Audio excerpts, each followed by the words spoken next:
On this episode of Southern Fried Geekery. Extraplanar demon dogs fucking a dinosaur type thing for the benefit of low-class people on reality television. You can't beat that.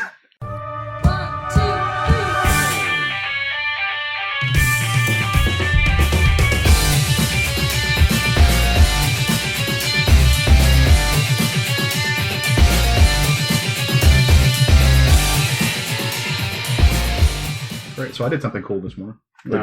Signed up for Comixology.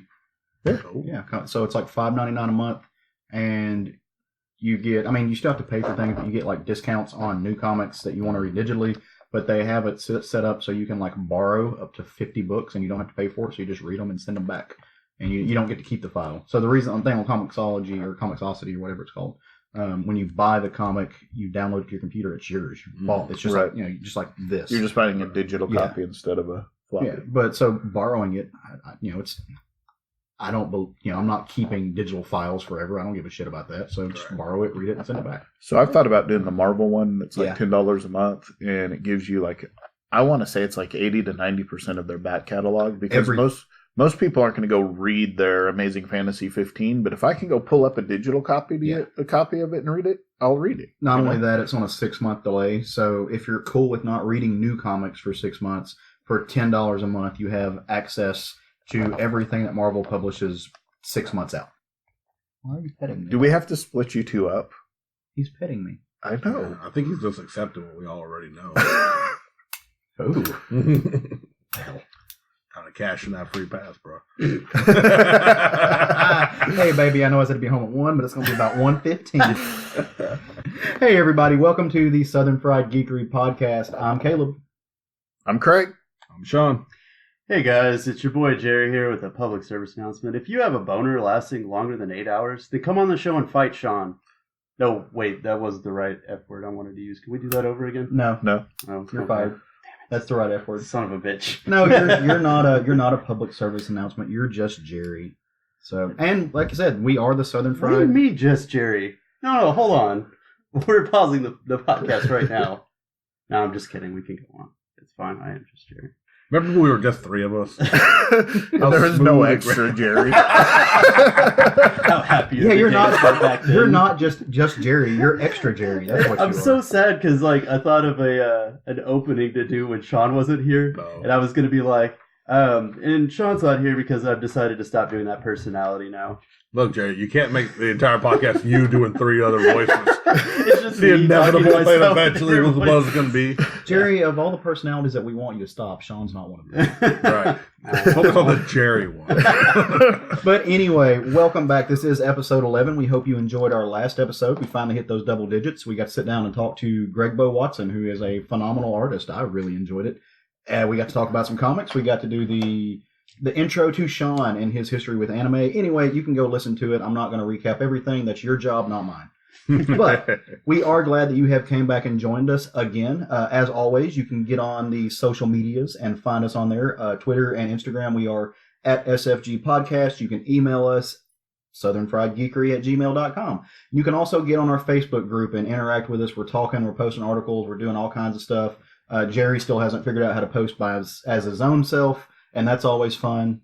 But, pretty much if it's a comment, it's going to be Jerry, because all of us tend to comment as ourselves. Listen, fucking Facebook, Android needs to figure out their Facebook app. They really do. I refuse to go into the Google fucking application and sign into Facebook when I have a goddamn Facebook app. I just like making fun of you for it. That's my favorite thing. I mean, just not just for that. Well, that's true. Just in general. But we do love you. Yeah, no. I got you. The cool thing about those social media outlets is that it lets you get in contact with us. If you have questions, comments, concerns, general things with life that you want to know about, and you want us to talk about it, you can reach out to us. And several people have done that, which is it's great. I personally love it. I love it when people get out and reach out to us. Our friend Matt, friend of the show and listener Matt, who is also a friend of ours from Kapow Comics, listened to the show last week, at least the first episode. He's kind of going through it. He's a great guy. He reached out to us and was like, hey, on the first episode, back in the golden days when it was just Craig, Shawn, and I, before we adopted the wayward child, we all spoke about things that we really enjoyed, characters that we really liked.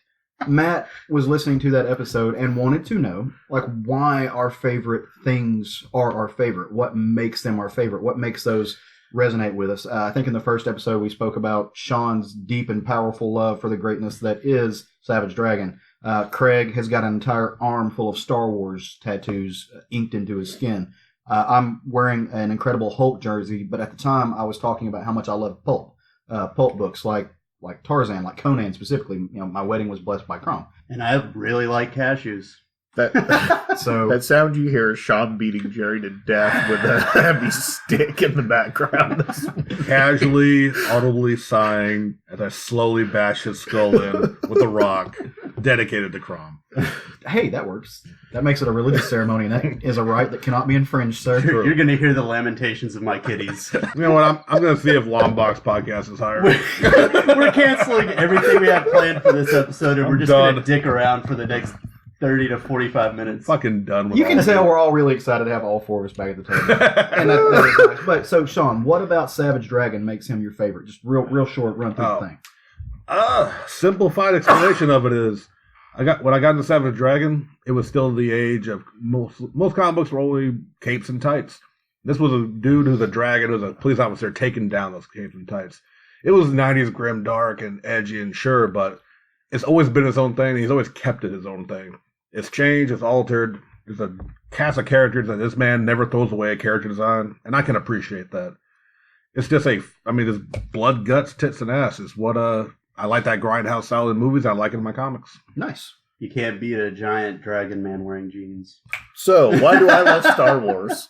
Why do you like Star Wars so much, Craig? I mean, I guess the answer is pretty simple. I was pretty young when Star Wars came out, and at that age, it resonated with me, and I didn't even know why. Now I know because I've studied the psychology of these things a little bit, but, it's the classic hero's journey.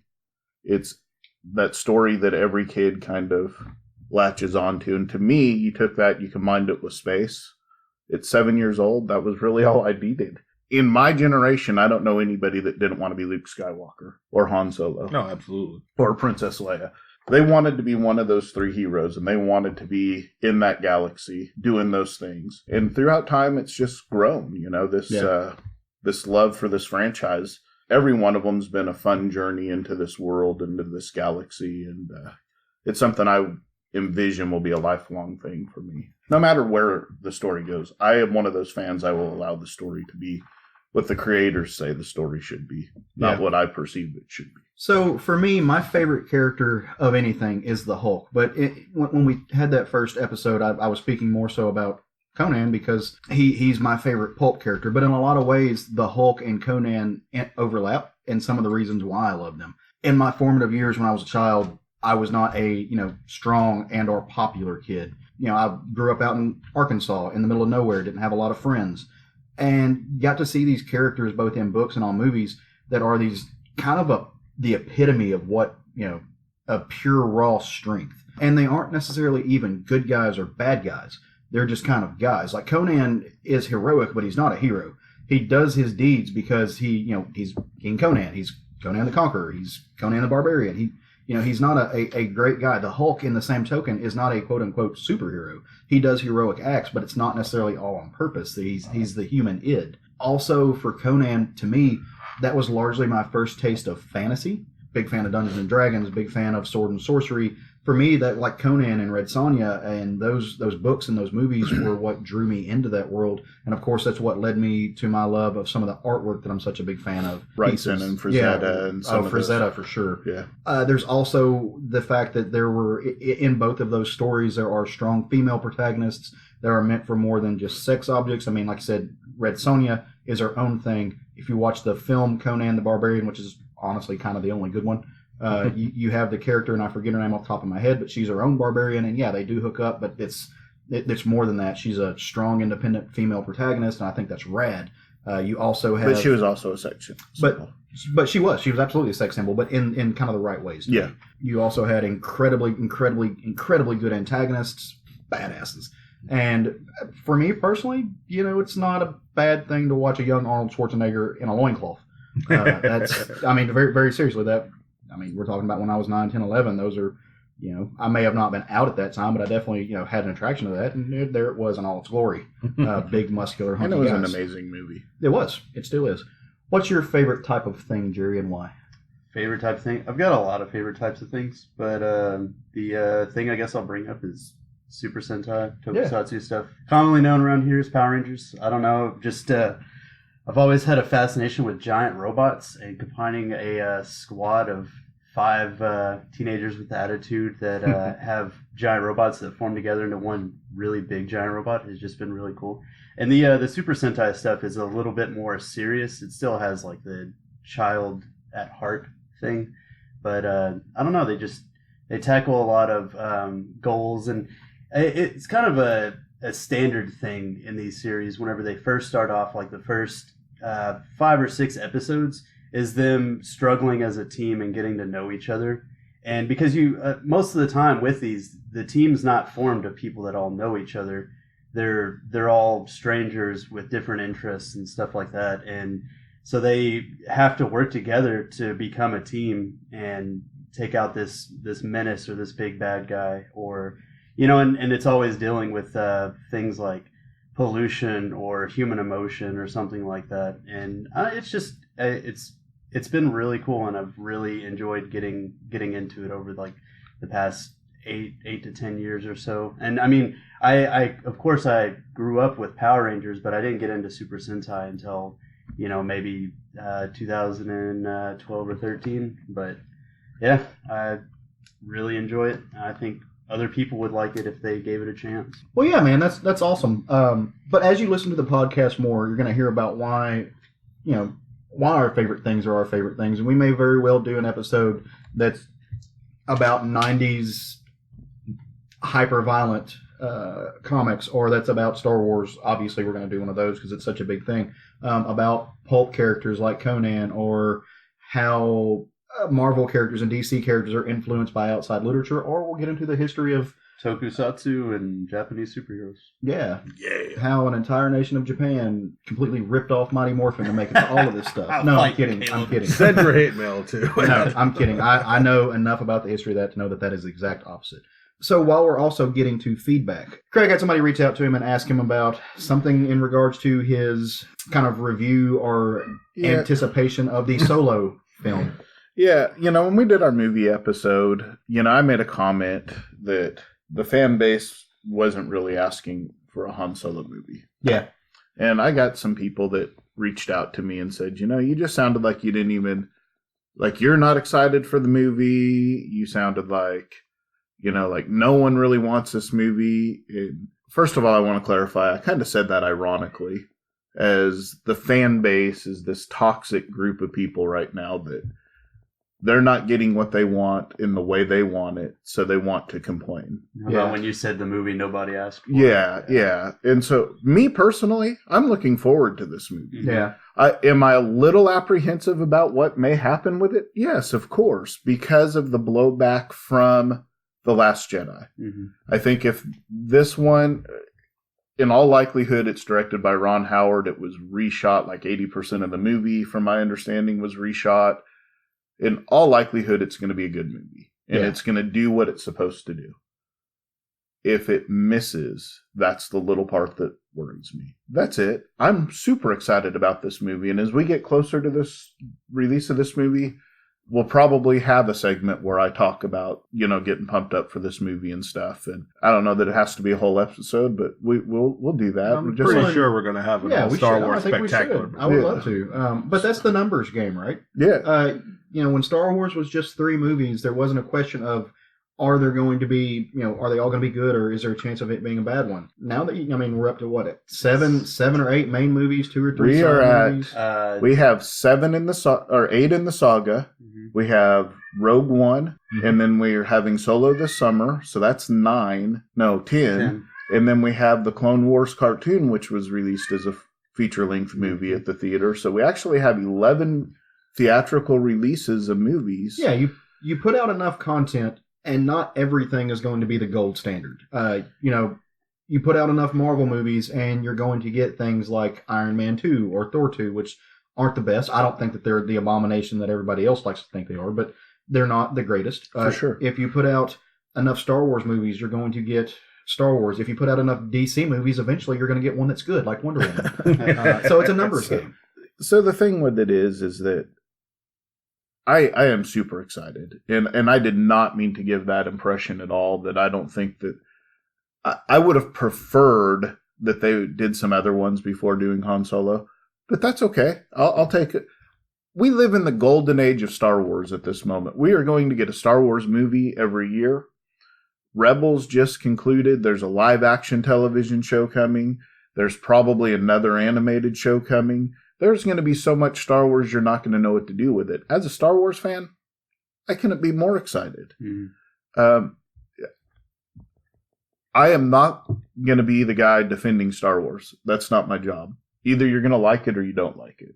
Now, if you ask me a question, I'll tell you why it fits into canon, or, I had somebody the other day that said, well, why did this happen? And don't use any books or comic books or television shows to explain it. You know what? Screw you. You have 10 movies. What did we count? 10 or 11 movies right now. Okay. So you have less than a dozen movies, let's say 30 hours worth of feature length movie canon. Mm-hmm. You know how many hours worth of cartoon and Rebels and books and comic books? All of that is canon, guys. Everything that has been released since Disney purchased Lucasfilm is canon. Yeah, as a general argument, if you're trying to make a point against something, at the end of the day, your inability to weave multi-mediums is not an excuse for your argument. Yep. And all of that is there to support the movies. Yeah. Because, okay, people are mad, for instance, Snoke doesn't have a backstory in the movie. Guess what?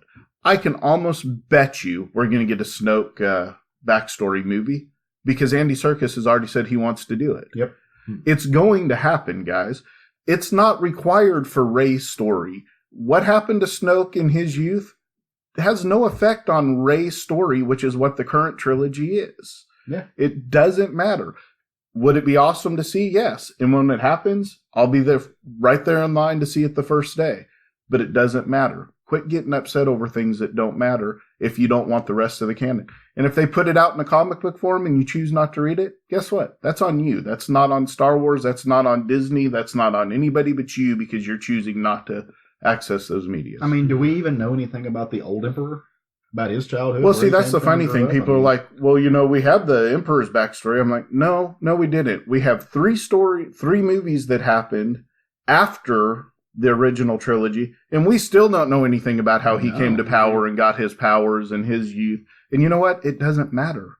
That character is not important to the Star Wars. He is important to the Star Wars mythos, but how he got his powers is not important to the Star Wars mythos. And if you like Palpatine, and all you've seen are the movies, then you should probably watch Clone Wars. Yeah, because he is an OG, OP, badass motherfucker. Yeah. Same could be said for like Darth Maul or any of the Mandalorians, the bounty hunters. They expand so much on that. And if you're holding off on watching Clone Wars because you didn't like the prequels, then you could probably just go fuck yourself. Well, and if your biggest complaint about the prequels is that Darth Maul only lasted one movie, there is a whole lot of canon out there with Darth Maul in it. Guess what? He did not die, guys. Those are some of the best episodes. And you can say he died in the movies, but guess what? He didn't die. He lived for a long time. Mm-hmm. He's dead now, but he lived for a long time. Didn't he get spider legs at some point? He did. He got mechanical legs. Okay. Well, not spider. They were just mechanical. Well, he had spider legs in Clone Wars for a bit, and then they gave him like weird ostrich legs, and then he had regular legs. He's had mechanical legs. He got new legs, Lieutenant Dan. So I will jump off of that soapbox, but yeah, for sure, guys. There's a whole lot of canon out there. You can't ignore part of that canon and then be mad because something didn't play out the way in your book. Guess what? Princess Leia was not the first person to spacewalk using the Force either. Just putting that out there. She's also a freaking Skywalker. If you think that the Force isn't going to save her when she needs to be saved, you're not paying attention to Star Wars either.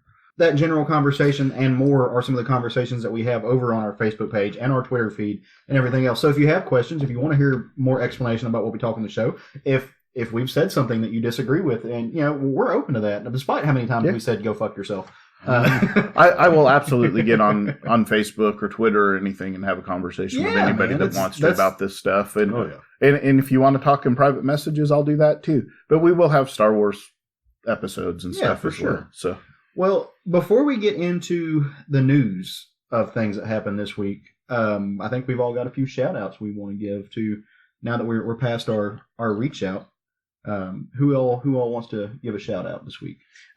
My shout out actually goes to a local artist that I met at a convention last 2 years at Comic Conway. Her name's Autumn, and she has a Facebook page called The Rose Pit. And then she also, if you're not familiar with Redbubble, she has a Redbubble shop, and it's called Rose Pit too. And if you're not familiar with Redbubble, the cool thing about it is it's a place for artists to go and put their artwork up.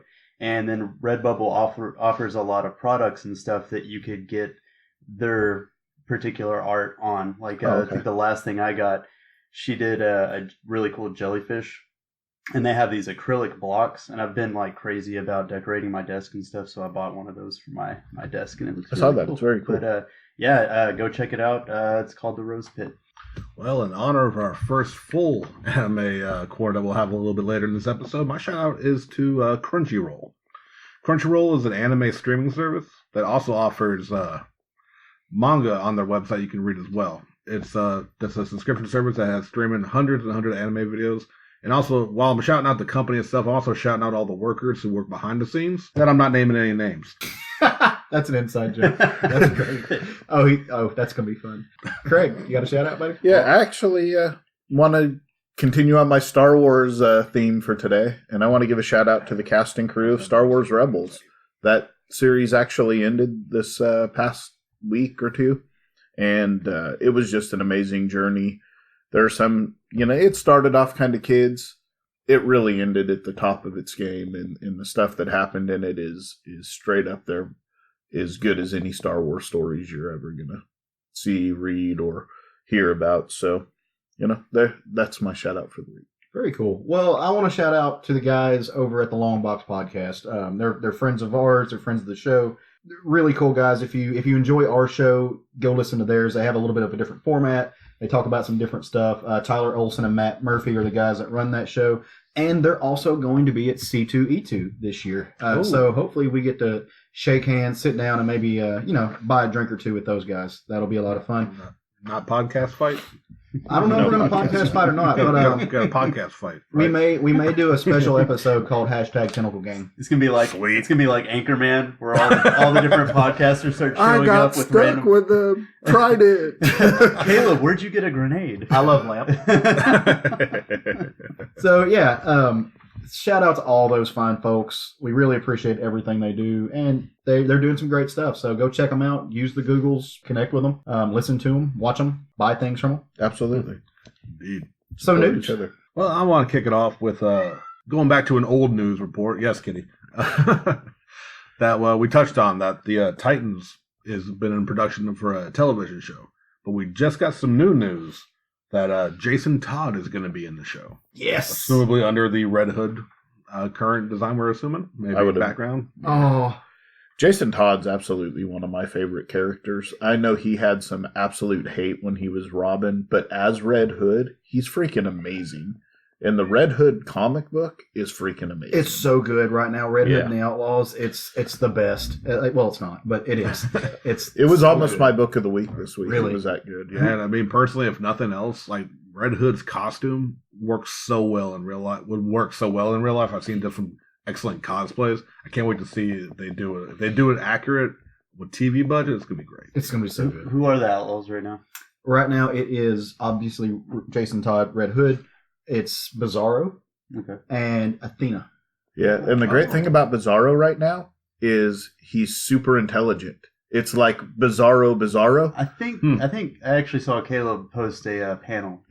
From him and Jason Todd. Talking. Yeah, it's actually really, really great now, awesome. and he's always doing been some really interesting character. Well, and he's doing some really shady shit, and Jason and Athena are trying to figure out what's going on, and so it was almost my book of the week this week. Yeah. It was that good.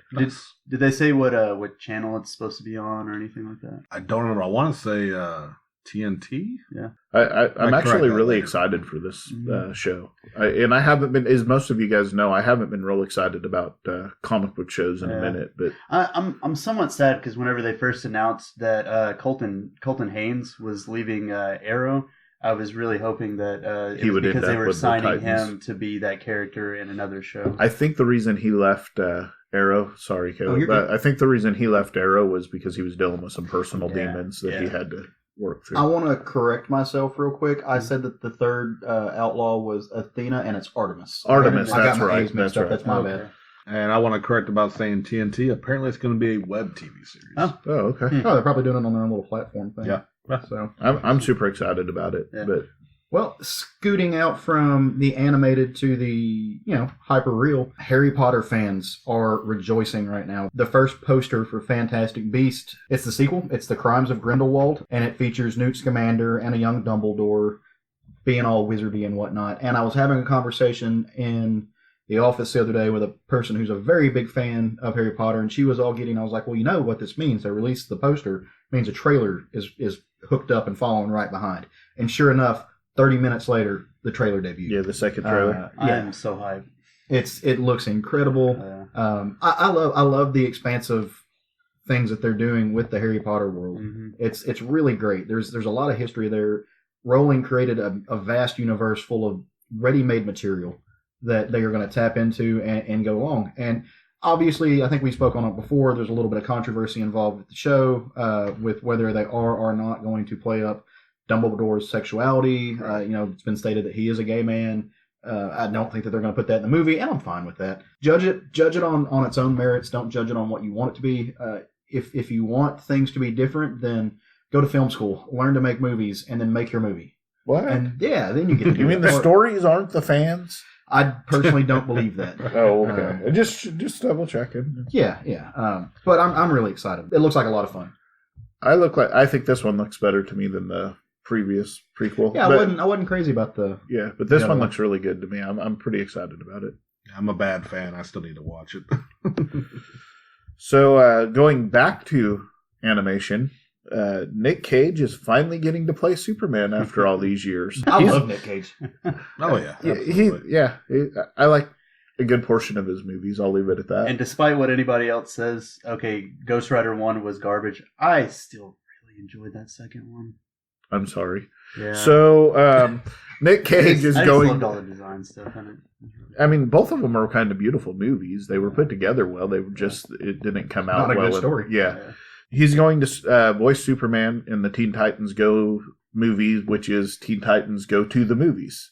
And if it's anything close to the television show, I'll be there. You guys haven't watched it. I don't watch a lot of TV, and I don't watch a lot of animation, but Teen Titans Go was dope. Like, that was good. I Yeah. really get tired show. of hearing people bitch about it, how it's not their Teen Titans, because that show is so amazing. It's so good. I am so tired of fandoms going, this isn't my Teen Titans, this isn't my Star Wars, this isn't my Harry Potter. Just watch it or don't. Just shut up about it if it's not. We're all in a really great mood.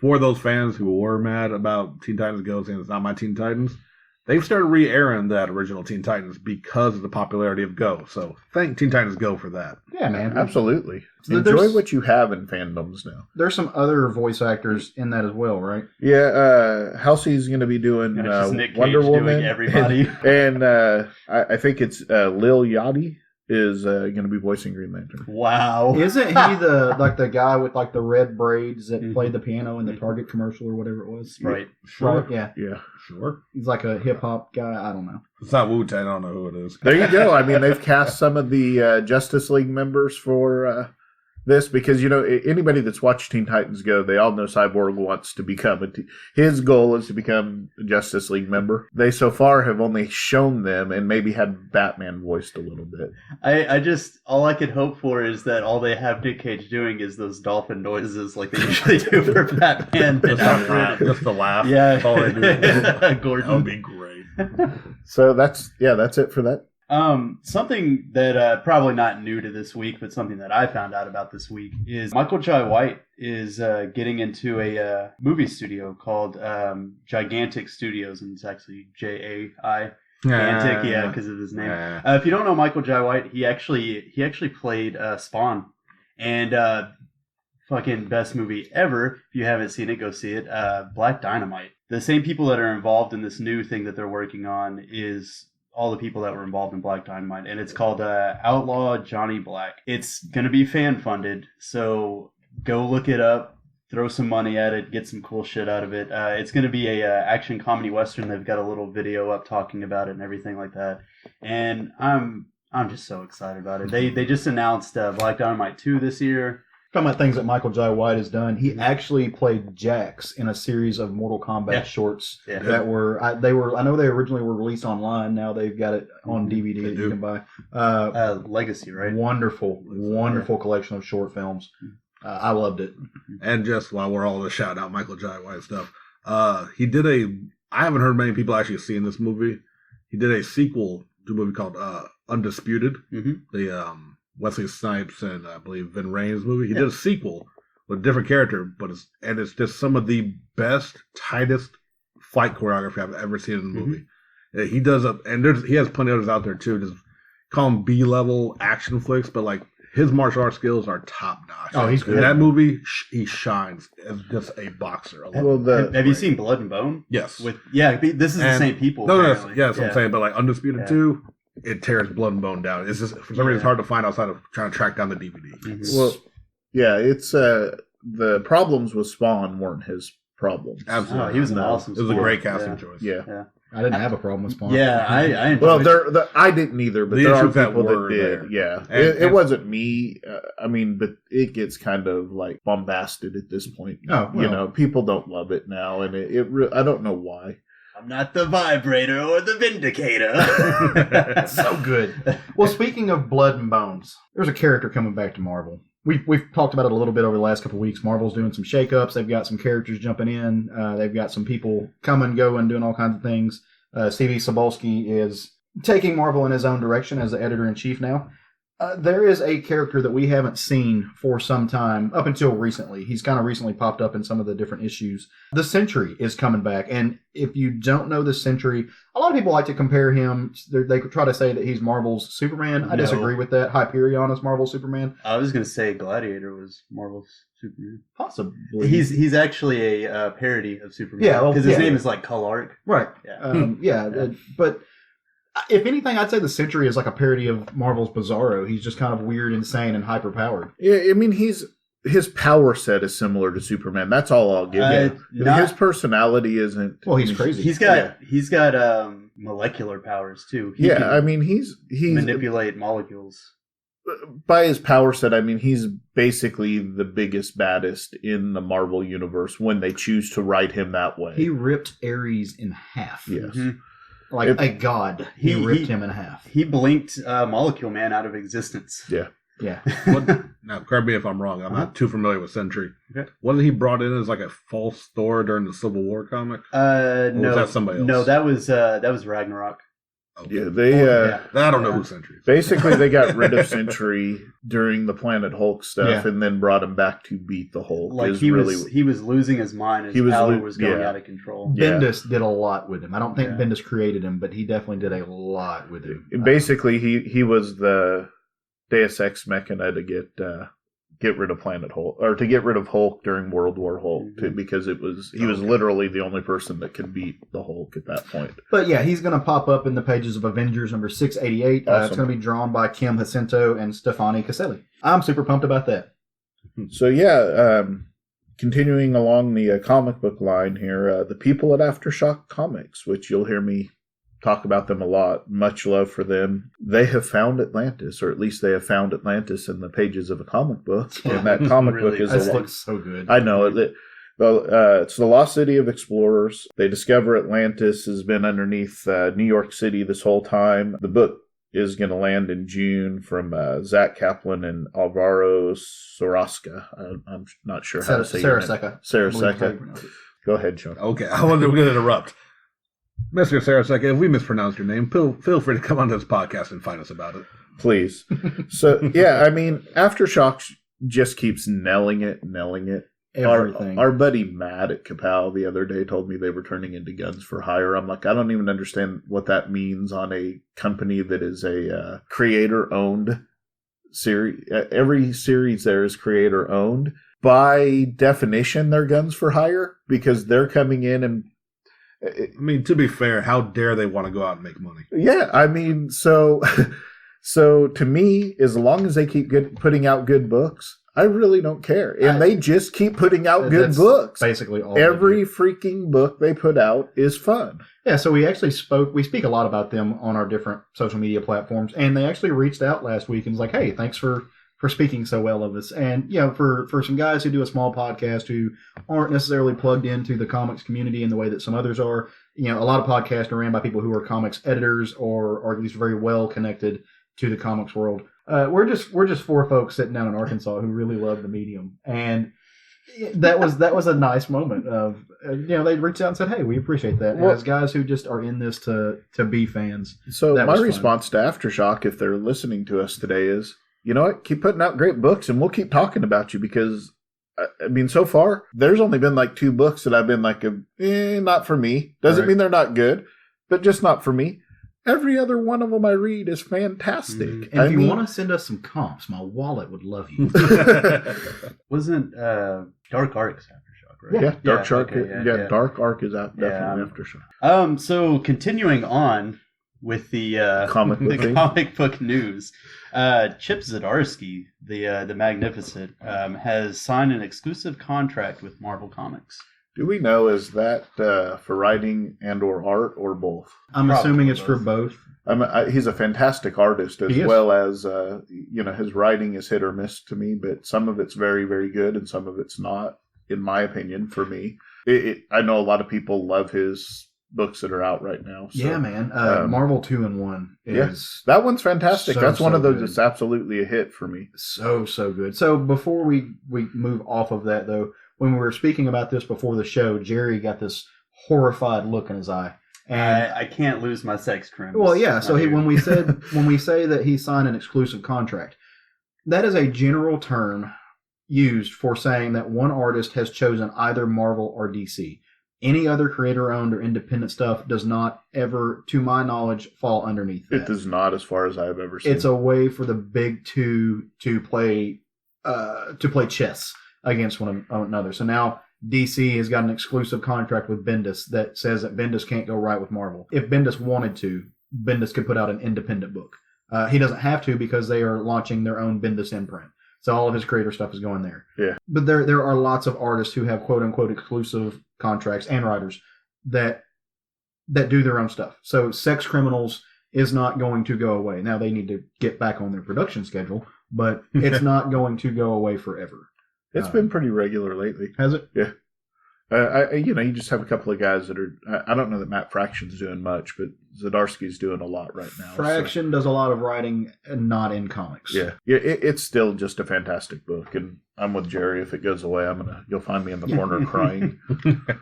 But the fact that they signed an exclusive deal with him, and considering what he's writing right now, I think he's doing Fantastic Four. Yeah. That'd be great. I think he's going to be the writer of the Fantastic Four book when it comes out. I mean, it totally makes sense since he's bringing them back through Marvel 2-in-1. That's obviously where that story's headed. If you're reading it, or if you're not reading it, that's where it's headed. It's Johnny and Ben are out. They've got a interdimensional machine that Reed left for them to find them if they needed to, and they're out trying to find them. And if you're interested in our thoughts on those new costumes they debuted in that comic book, check out our Facebook post about it. Yeah, check out our Facebook post. I don't want to get into it. Yeah, exactly. I honestly didn't have too much problem with it, but I honestly don't really give that much of a shit about Fantastic Four. So. Well, maybe him writing it will change your mind. Yeah, true. You should read 2-in-1. It's good. I honestly think that the biggest problem has been who's been the creative teams other than Hickman back in the day. They haven't had good every time I go in the shop, I look at it, and I've really wanted to because I've heard a lot about it. Like you guys singing its praises, and of course Dalton. But I mean, Dalton's kind of biased in that department. He is absolutely. That's his dudes. So for me, Zdarsky, like you said a while ago, he's kind of hit or miss. I think we all know Caleb doesn't understand comedy. It's just kind of a thing. I'm not a comical guy. I don't like watching slapstick. I don't like absurdist humor. He doesn't like Rick and Morty. Rick and Morty's a waste of fucking time.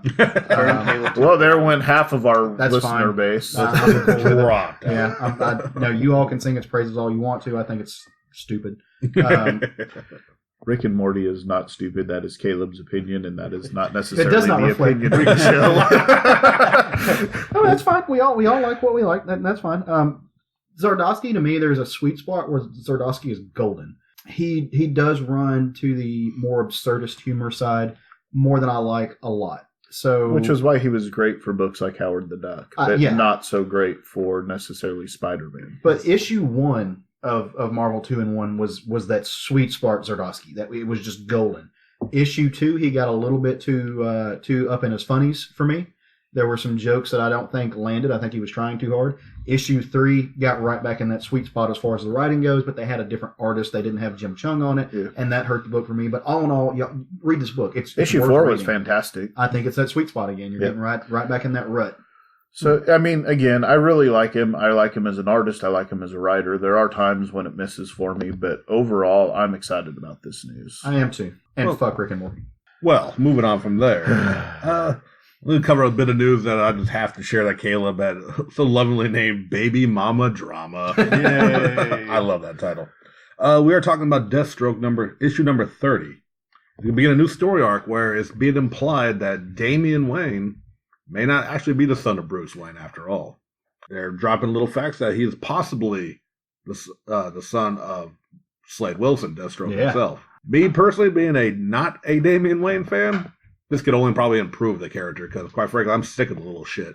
I'm interested in it. I don't necessarily know if I'm going to read it, but I can't wait to see what's going to come out from it. I personally love Damian. I think that he is a fun little sociopathic, insane kid who is. I have a lot of fun with him. Right on. I love Damian, but I love Damian because of his flaws. I think so often that, so just speaking of the Robins in general, okay, you went from Dick Grayson, who is Dick Grayson, and he is the Robin, that he's the Robin by which all other Robins are judged. He went on to become Nightwing, which was fantastic. But then they replaced him with Jason Todd. Tim Drake. Tim Drake next? No, Jason Todd was next. Oh, okay. And people did not like Jason. And so, they did that whole call in to vote to kill him or let it. Or literally use democracy to murder a Robin.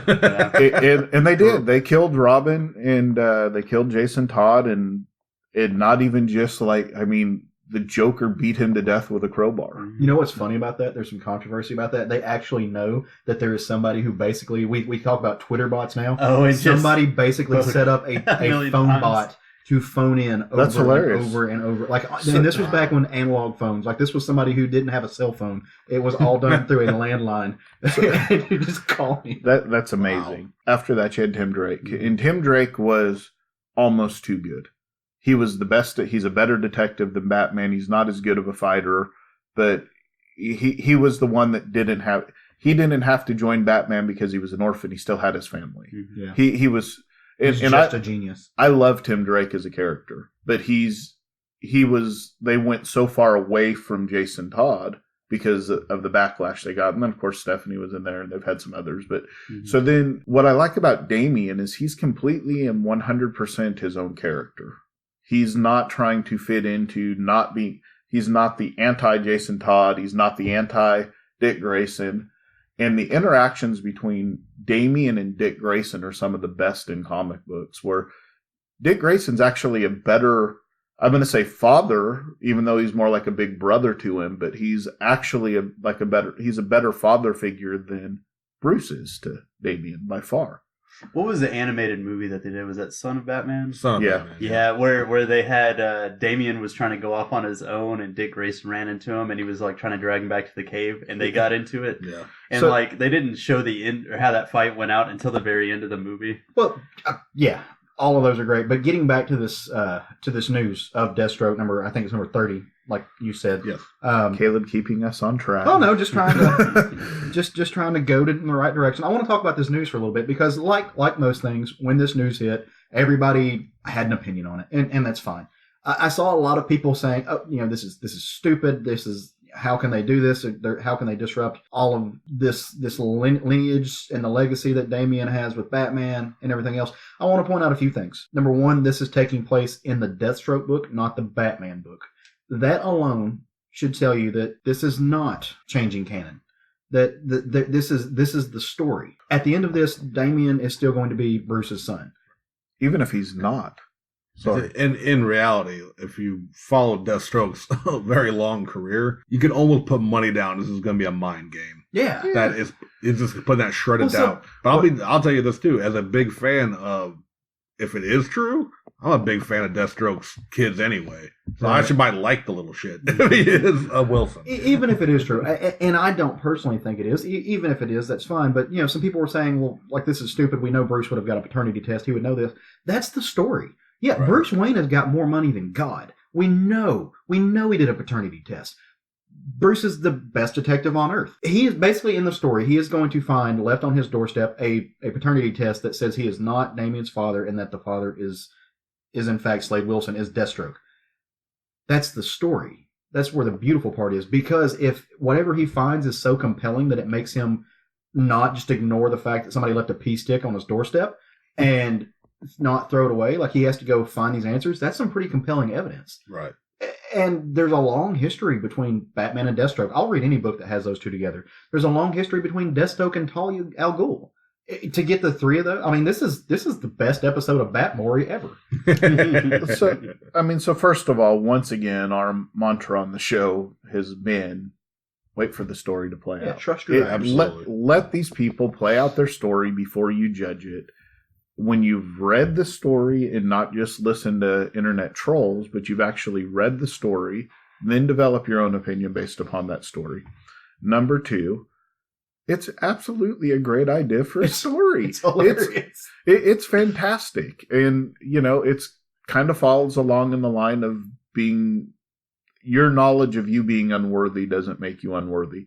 This is the same thing. Even if it turns out that Damian is not Bruce's blood son, what part of Bruce's makeup ever makes you think he's going to turn his back on Damian? Parentage is such an important part of the battle. I mean, he's raised 3 boys that aren't his own already. What makes you think he's going to turn his back on a kid that he thought was biologically his? Yeah, literally we'll get the benefit of Damian not having to remind everyone every other page that he's the son of Bruce Wayne. If there's not at least one panel of Damian looking up at Batman going, "You're not my real dad," like as in like a protest to not do, like, go make your bed. You're not my real dad. Like, I'll throw a book against the wall. I want that so bad. That would be great.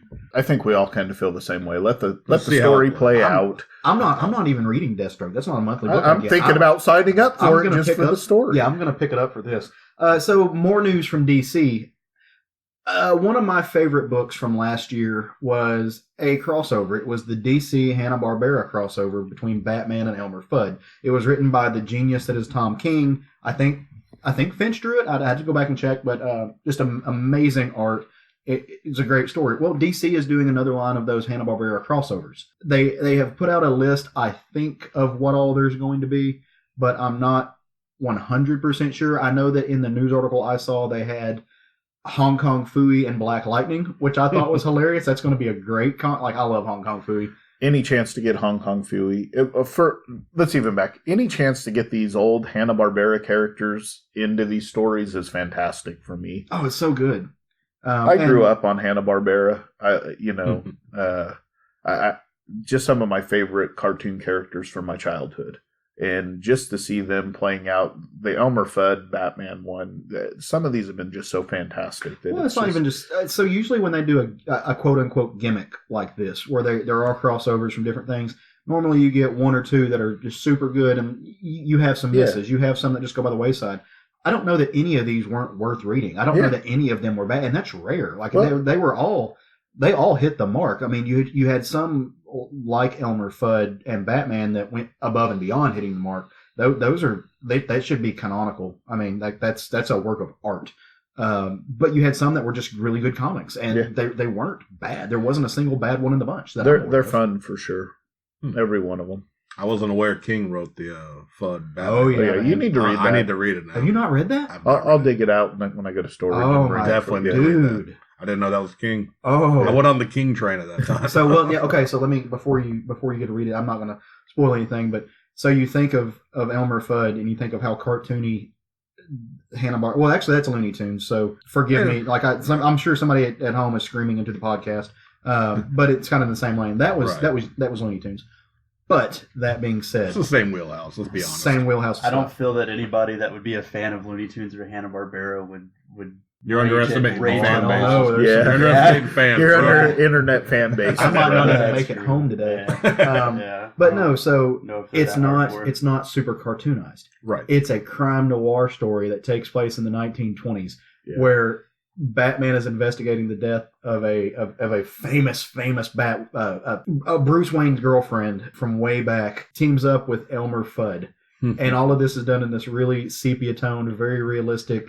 And about half of it takes place in a bar. Yeah, it's and Bugs is not a bunny. He's this guy that's got buck teeth, and it's so good. You got to go. Bunny's his nickname. They call him Bunny because of his buck teeth. I'll have to check it out. If not, I'll find it because one of us will find it right for you. You say super read excited. It for him?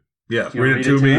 I may have said read it, but I meant to say bring it for you. Oh my god! Can we have an actual reading? Sorry, an actual reading podcast?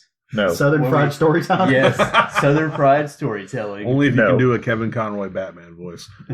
So, moving on in news, as we're about to wrap it up here. Why are we ending on a low note? I don't know that this is really a low note, to be honest with you. It's perspective. Yeah. Toys R Us is ending. If you haven't been paying attention to the news, it's Toys R Us. Everybody knows what they are. I'm sure everybody sitting at this table has their thoughts about what Toys R Us meant to them as a kid, as an adult, as a collector. Me personally, it's the end of an era. But as a kid, we weren't ever allowed to go to Toys R Us anyways because they were too damn expensive. We weren't allowed to shop there. So as a kid, I never got anything from Toys R Us. It wasn't until I was an adult and could go myself that I started buying Toys R Us stuff. So, specialty stores in general are having a hard time right now with places like Amazon and things like that out there. So that was my initial reaction to when I heard this news, thinking, oh, the Amazon thing is why this has happened. Right. And I put up on my own personal page some stuff talking about it. I have some friends who are plugged into the investment community and are very business minded, and they read things like Forbes magazines and Wall Street Journal, all that stuff I don't know anything about. Numbers are weird. I don't do them.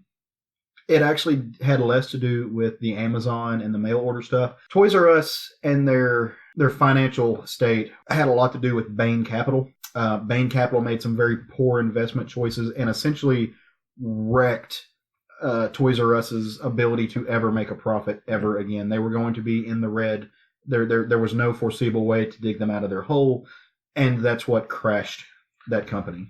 So it had less to do with Amazon and mail order companies, and it probably did have a lot to do with how much toy stores and what children play with these days have changed. But there were some Wall Street-esque type things involved.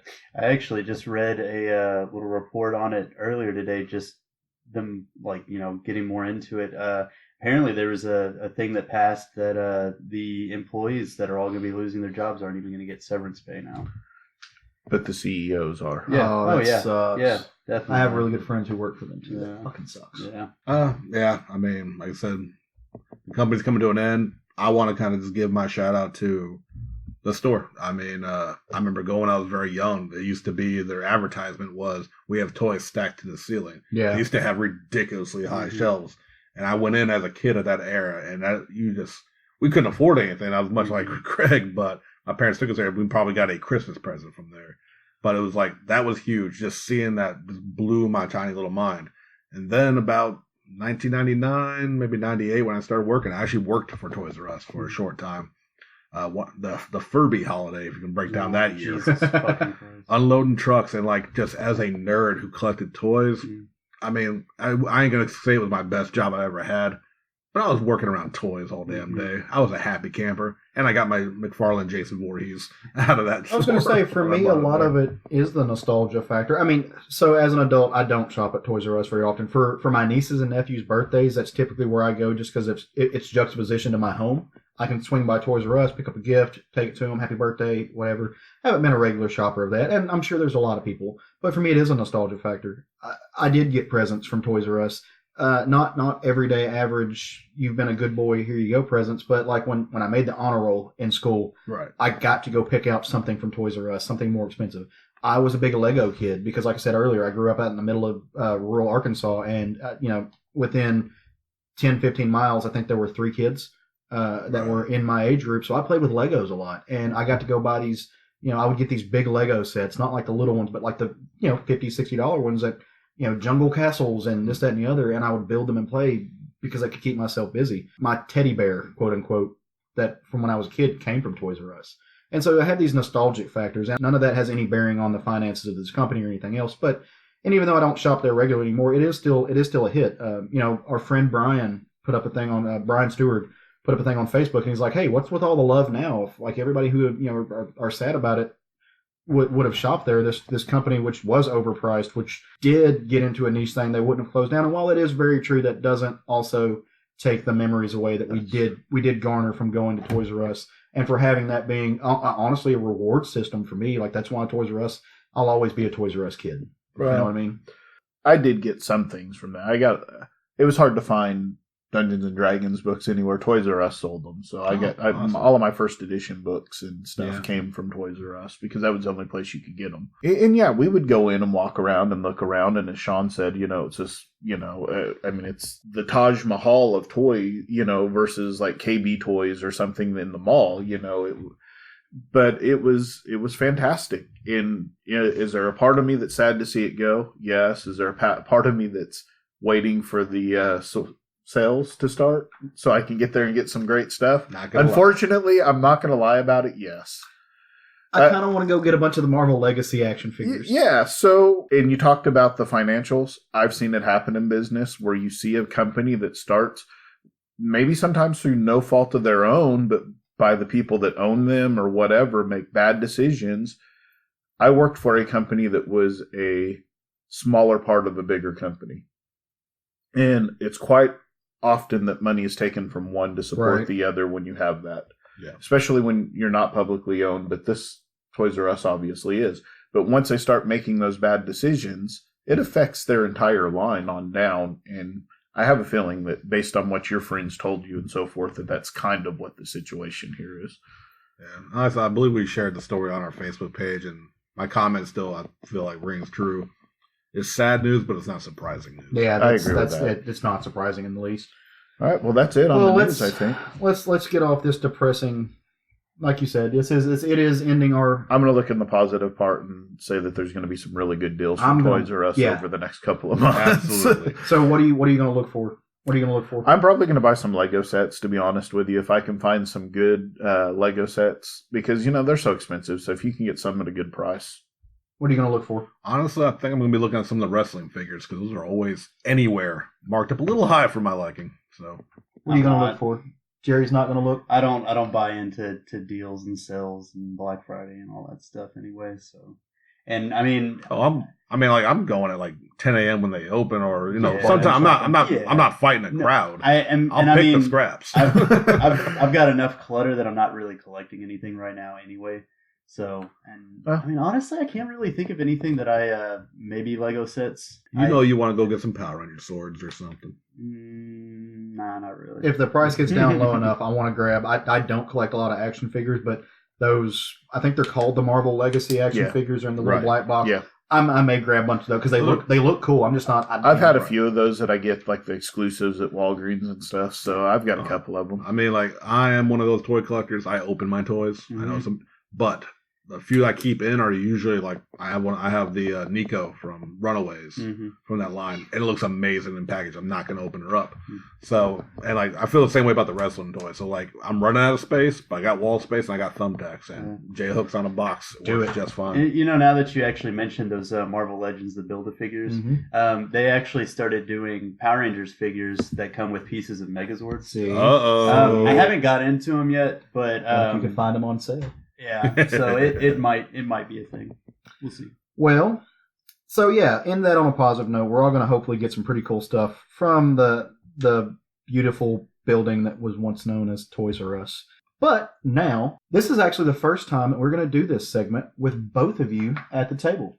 Yay. For those of you who don't know what we're talking about, Shawn and Jerry are both manga/anime, I'm going to use that big word again, aficionados. Nice word. They love this stuff. They are extremely intelligent. Like I said before, I think Shawn has a shape of Japan in his brain that just spits out encyclopedic knowledge of weird Japanese history. There's tiny little Japanese people living on that shape. I think it's something I ate while we were in Japan.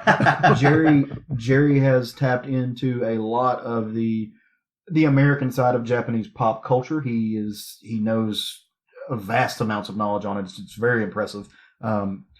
Craig and I, this is an area of fandom that Craig dabbles in it more than I do, but I don't think either one of us have such a solid footing in it as these two guys. So, without further ado, the first official dual-led part of the Manga-Rama.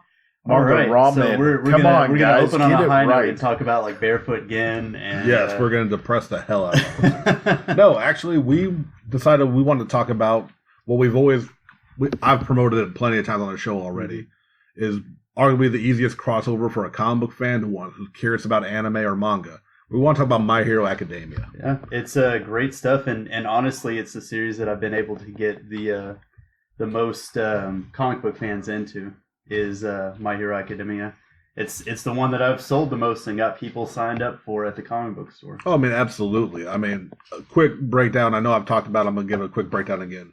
It takes place in a world where they call them quirks, but it's basically its superpowers are common nature. 80% of the population of the world is born with either a minimal, like a basic power, or even a superhuman level power. And the main hero isn't.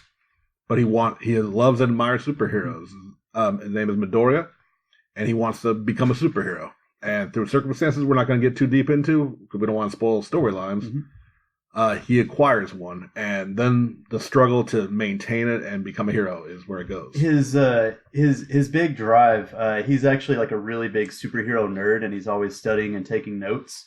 And he doesn't want to just be a superhero. He wants to be the best superhero. And his favorite hero in this world is All Might. He's just, this big, amazing person who's super strong. It's not like he's doing it for fame or anything. Like, he actually goes out and saves people, and he's very impersonal. Like, one of the first videos, one of the first little tidbits we get of All Might is Midoriya as a little child watching this YouTube video, and he says that he would watch it over and over again, and there's like some kind of event happened, and there was mass destruction. It's like a news report, and all of a sudden All Might walks out of the flames, and he's carrying like half a dozen people, and he's just got a smile on his face because he's trying to help these people and brighten their day and everything like that. And that video was the debut of All Might as the number one hero.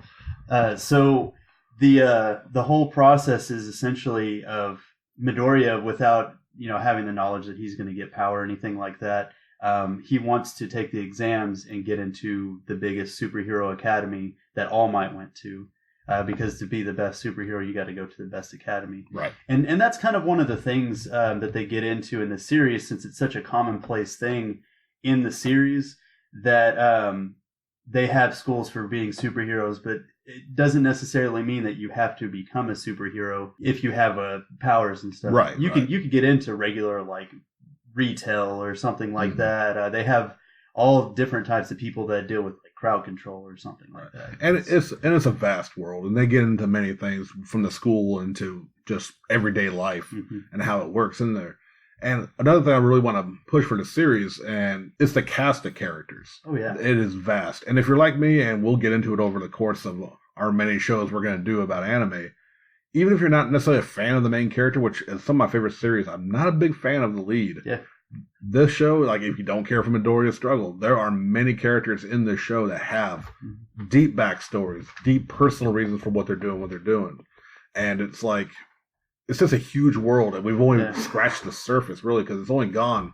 We're about to get a third season of the anime. There's 11 volumes currently out here in America. It's been getting up there, and they even have a spin-off series called My Hero Academia Vigilantes, where it takes place in an assumed previous timeline before the events of My Hero Academia with other characters, and they're basically working outside of the the confines of the law and having hero registration and stuff like that. Right, because in a world where everyone has a superpower and superheroes are a thing, obviously they're regulated. They work alongside the cops. They have to be licensed. They have to be in control.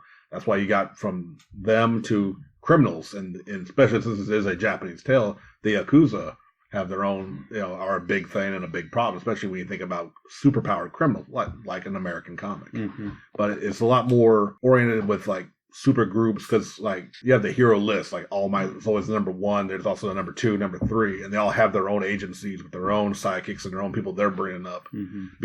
And then there are criminals from rampant to just organized. So it's a superhero tale, but really what it also is Midoriya's growth. Yeah, has been the big thing. And like if you like, they're on around 160, 170 or so. It feels like, I think roughly around there. Yeah. In the manga, if you look at him from like volume 1 to current, you almost don't even recognize. And that's what I really like about it, because it's like he gets the power. Like I said, I don't want to get too much because that's part of the big part of the story. Mm-hmm. And he can't handle it. And you see the growth of how he's learned to handle and how to cope. Growth is a big reason why I enjoy the show. And reading the mangas, watching the anime, it's been fantastic. And actually, listen, I know this is kind of me and Jerry's corner, but like actually, Craig, you've read quite a bit of it too. What are your thoughts on it? Yeah, I've read it. I don't even know how far behind right now, but I really love the manga. I haven't watched the anime yet. Mm-hmm. And I'm with Shawn. The side characters in this thing they're just really good. Mm-hmm. That's probably my favorite part of it. I like Midoriya, obviously, or Deku, or one of his many names he goes by. But he's not my favorite part of the story. Right. It's very much an X-Men feel, except that they're not being like attacked by humans. They're not being persecuted by non-mutants, because everybody's a mutant. So, but it's very much got an X-Men feel, because it's a large group of people that are in a high school type setting, learning how to use their superpowers. It's really good. It's a good comic manga. It's Japanese. It's just a Japanese comic. So don't let it scare you that it's called something different. And that's one thing I had to learn.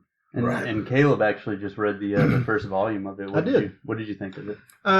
This was the first manga I've ever read. So it was interesting to me from even the mechanics of reading it. You're reading this backwards, quote unquote. You're reading it from right to left as opposed to from left to right.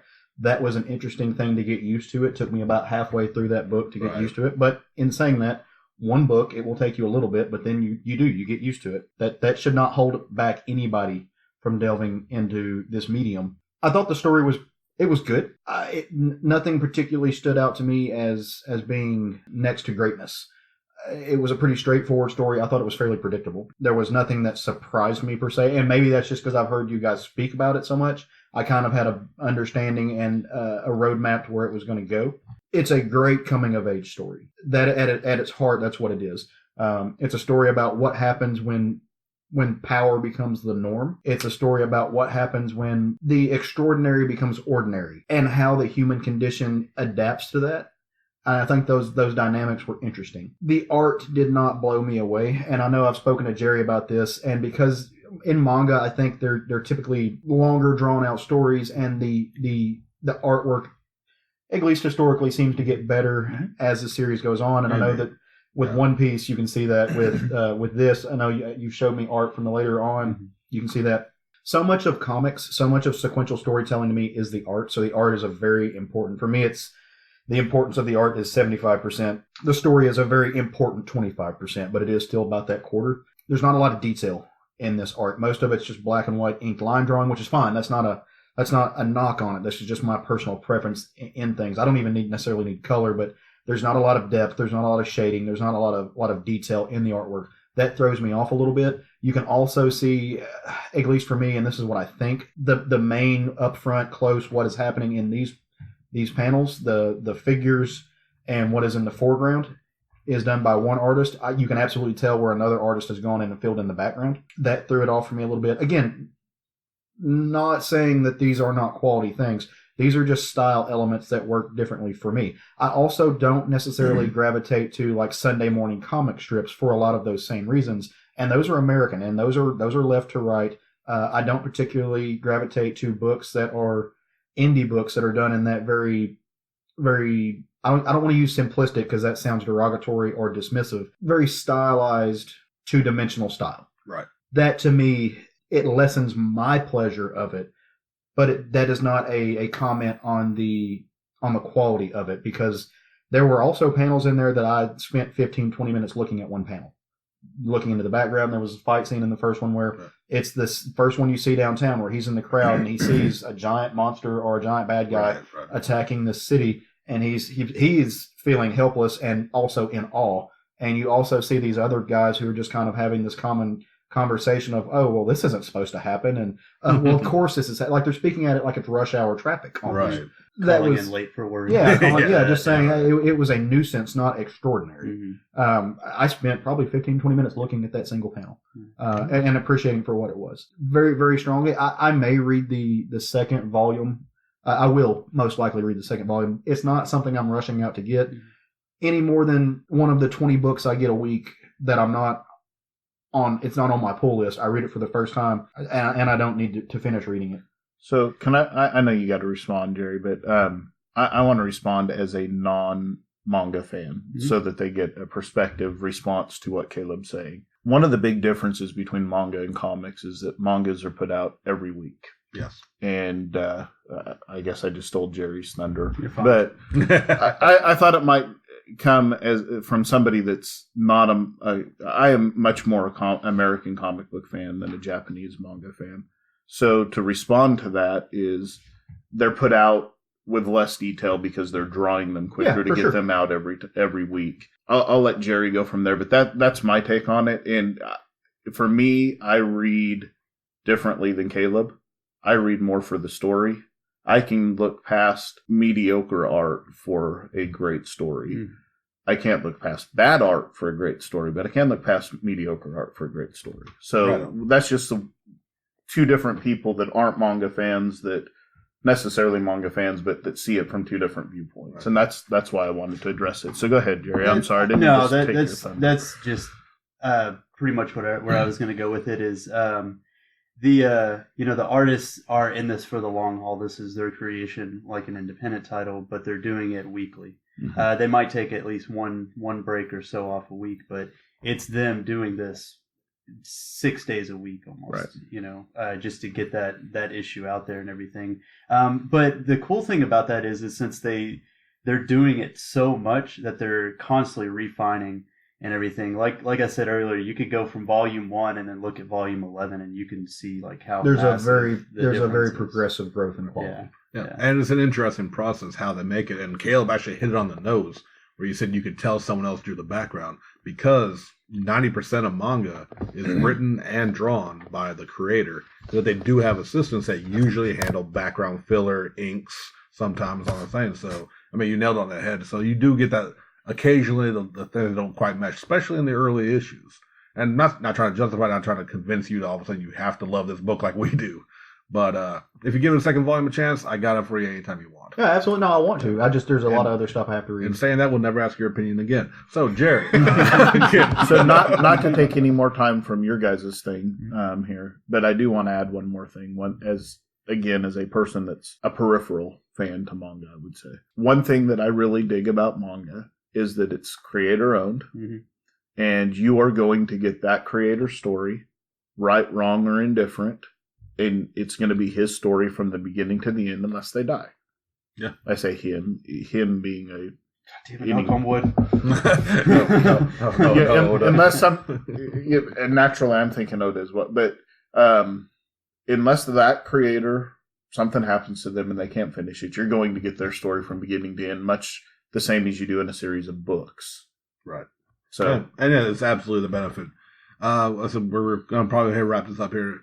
Say last little points. The benefit of manga is exactly what Craig had just said. That, like, have you ever been on your favorite Spider-Man book and it's going great, the story's great, the art's great? Unfortunately, I know where you're going. And then sadly they changed the writer, and then the story's not so great. but the art's still good, and you like it because that same artist. But then that artist also changes, and all of a sudden it's not the book you started on. Yeah. With manga, you never run into that issue, Right? Because it's always going to be the creator's work. And like I said, it's just a benefit of manga, and whether you like the style, get used to the right to left. It's all just what clicks to you. And there's nothing wrong with not getting into it. We're going to continue to recommend things, and absolutely, I believe My Hero Academia is a fantastic story with a great world and an easier transition from Western comics into manga. Yeah. Well, and I don't think anybody who is listening to the show would be surprised at my response to it. And again, I just want to clarify. To me, I'm not saying it's not of high quality or absolutely. good. I'm saying that my level of appreciation for this, and it may just be my ignorance. Like I'm willing to admit that my appreciation for it might be based on a lot of ignorance or a lot of not understanding the nuances of manga. Indeed. So don't burn me at the stake. No, absolutely not. Jerry, any final thoughts on My Hero Academia? Just to throw it out there because Sure. we didn't mention it whenever we first mentioned the series. It's by Kohei Hirokoshi, and it's published by Shonen Jump. Here in the States, it's Viz that publishes the manga volumes, but you can actually go and download the app for Shonen Jump Alpha on your phone. I think it's only like maybe $3 an issue, if that, and you get all these other great series that Shonen Jump is publishing. On a side note to that, Viz has actually finally announced that the Vigilante series that Shawn and I are really connected to, they're finally getting a solid volume release here in July. But Viz has that up on their app for free. So you can go and you can read every issue every chapter of My Hero Academia Vigilantes on Viz's site for free. And it's officially put up, so it's not like you're going in and you're stealing it or anything. Yeah, no, absolutely. Yeah. It's worth checking out. The app is free to download, and they actually you should definitely read Vigilante, but there's also many other mangas you can check out for free on that app. Very cool. And with that, our Manga-Raman bowl is empty. We've had our fill. But Ikadakimasu. I don't know what that means. So one thing I was thanks for the food. All right, so we read some comics this week too, not just some manga. Before we jump into our fresh picks for us, our independent stuff, we actually had an indie comic company reach out to us and send us the first issue of their book and asked us to give an honest review of it. They weren't asking us to heap any undue praise or anything else. They said, hey, we want your valid opinion. We've listened to your show. We really like it, which for me, that's great. Thank you very much. I appreciate you guys for reaching out to us. And I said as much into an email that I sent back to them. Thank you. But the story was called Alien Toilet Monsters, and I said that with a straight face. The story is called Alien Toilet Monster. It's done by Carol Zara and Eric Barnett, who also he's a co-writer, a scripter, and did the art in it. I think all of us, Jerry, I don't think you actually got a chance to sit down and read this, did you? Because I don't have my own computer, so I have to use the one in the office, and I never got the chance to sit down and download it on there. That's fine. Which kind of sucks because it's our first actual review or somebody sent us something, and I really wanted to be a part of it. But I trust you guys all read it and you have opinions. I think we did, and I think we in fact do. Would you guys like me to kind of get this ball rolling? Yeah. All right. So, Alien Toilet Monsters. This takes place in a world where they have capitalized and monetized off of the multiverse. They know that there are these different levels of existence. That, at least this is what I took from it anyway. They can email me and let me know I'm wrong. They watch what's happening on different planes of the multiverse like it's a reality TV show. And so you have a fan base sitting there and watching these shape-shifting dogs in a desert somewhere that's a different Earth. It's not an Earth here. As this goes on, you realize that there are some character developments and some nuances in this story. There are some people who have relationships that they're not sure how they work. There is a way for people to bounce back and forth in between these different planes of the multiverse to go to different areas. And by the end of the story, the end of the first episode, you have met all of the main characters and also realize that some of these dangerous creatures that they are watching, that they are monetizing, that they are using for an entertainment value have unexpectedly somehow broken over into, I guess, what maybe Earth Prime is what we're going to call it. I don't think they necessarily call it in that. No. Do you guys think that that's a fair summary? I do. That basically summarizes. That actually sounds kind of cool. It is kind of cool. I actually think, for me personally, and I'll do my review first. We've spoken a little bit about this. I think I maybe enjoyed it a little bit more than you guys did. The story it's interesting, to say the least. There is a strong mix of classic and contemporary comic elements. What you essentially have here at its heart, it's a monster horror tale where the individuals, they're living simple blue-collar lives. They're thrust into the middle of a larger scheme. They find themselves in existential danger. Everything else is just kind of tangential baggage at that point to pad the plot. At least for me, the fact that there was so much going on detracted from my enjoyment of the overall story. This story being so jam-packed full of plot, this first issue had a lot crammed into it for me. It kind of sent my ADD into overdrive. There was just, each page was like a new level, a new thing, a new addition, and jumping back and forth to these different characters and piling on. That was too much for me for a first issue. For a first arc, great. There were things in this, or for maybe a roadmap of other arcs down the line. It's really, really busy. Extremely, extremely busy. There are elements to the story that I think are meant to be doors to subplots from which to pull a variety of pop culture phenomena. You have multiversal complications, kind of like DC Comics and their multiversity. You have entertainment and virtual reality, kind of like we have now, where Kaplan does that. It provides this type of Natural Geographic, put yourself into the wild style of entertainment. There's social media plugins all in this thing that allow you to become kind of interactive and obsessive over the entertainment. There's one character who runs a web blog about this style of thing, and she plugs herself in and she just gets bombarded with things and ends up like it, trolls and everything else. But it's over. She's obsessed with it. It's taken over her life. It's these elements being that plugged in, and I think this is meant to be social commentary on the way that we view social media now. I think it was done that part, at least to me, was done very well. And if they had extrapolated on that in its own story, I would have loved it. Like I said, just in the juxtaposition of about 17 other plot points, made it overwhelmed for me. You get these elements of the Stepford Wives. So not unexpectedly on these multiple planes of Earth, you get characters that, if this was our world, there's another version of me out there that crosses over. You're dealing with a woman who had lost her husband, and now a husband from an alter world comes in and gets you that Stepford thing. And while they don't necessarily know each other, they're still familiar with each other because you're dealing with the same person just from another plane of existence. And that gives you your jealous doppelgangers, competing against each other for the relationships that they can remember but don't have. You get an overbearing police state. You get metafiction in the fact that Miss Zara, who has helped write this, has injected her name and herself into the art and into the thing, into the crux of the story. I thought that was actually really cool. I'm always down with metafiction when it shows up in comics.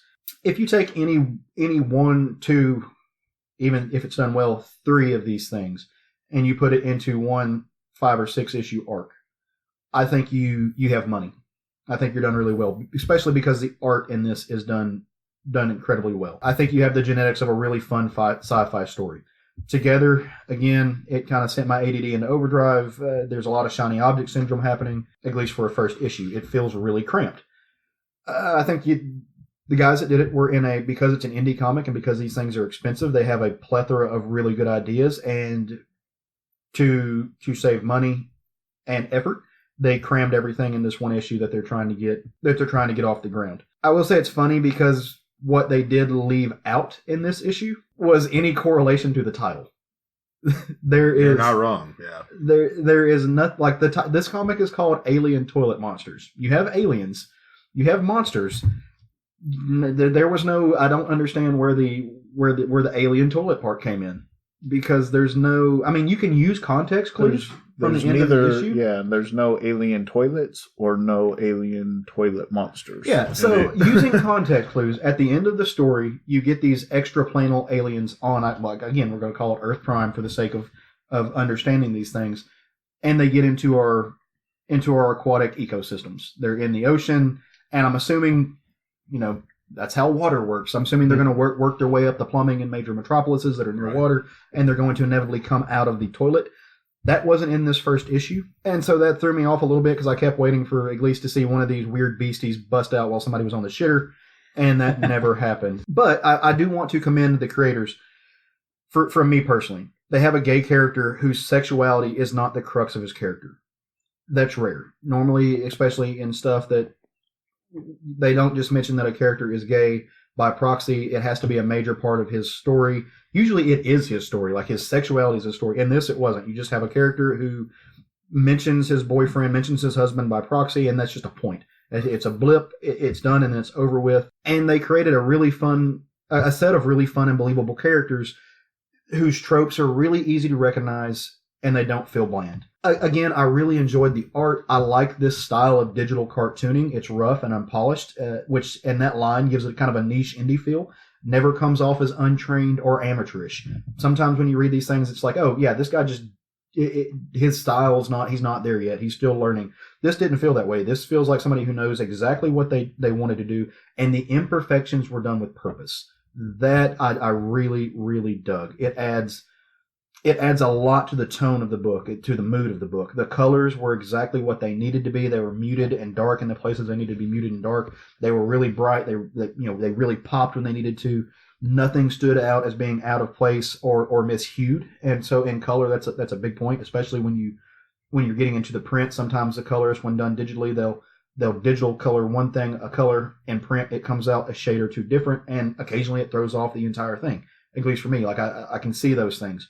If you look at them digitally versus in print, those are way different things. That being said, there's nothing that really struck me as particularly or interestingly phenomenal. It's kind of like if you listen back to our talk of My Hero Academia. Great story, on point. It was what it needed to be. To me, there was no pinnacle. There was no thing that just no shining moment to this story. And that's not to be negative. It's just something for me. There was no eureka moment. I would definitely give this book a second reading. I would definitely pick up the second issue just to see how things work out and see if they overcome some of those first issue wrinkles, if they're able to get those things taken care of, smooth out. However, I would need to see a more pointed narrative direction in that second issue for me to pick up the third. They would have to kind of come into focus and figure out where their story is going, which of the multiple threads that they're going to pull.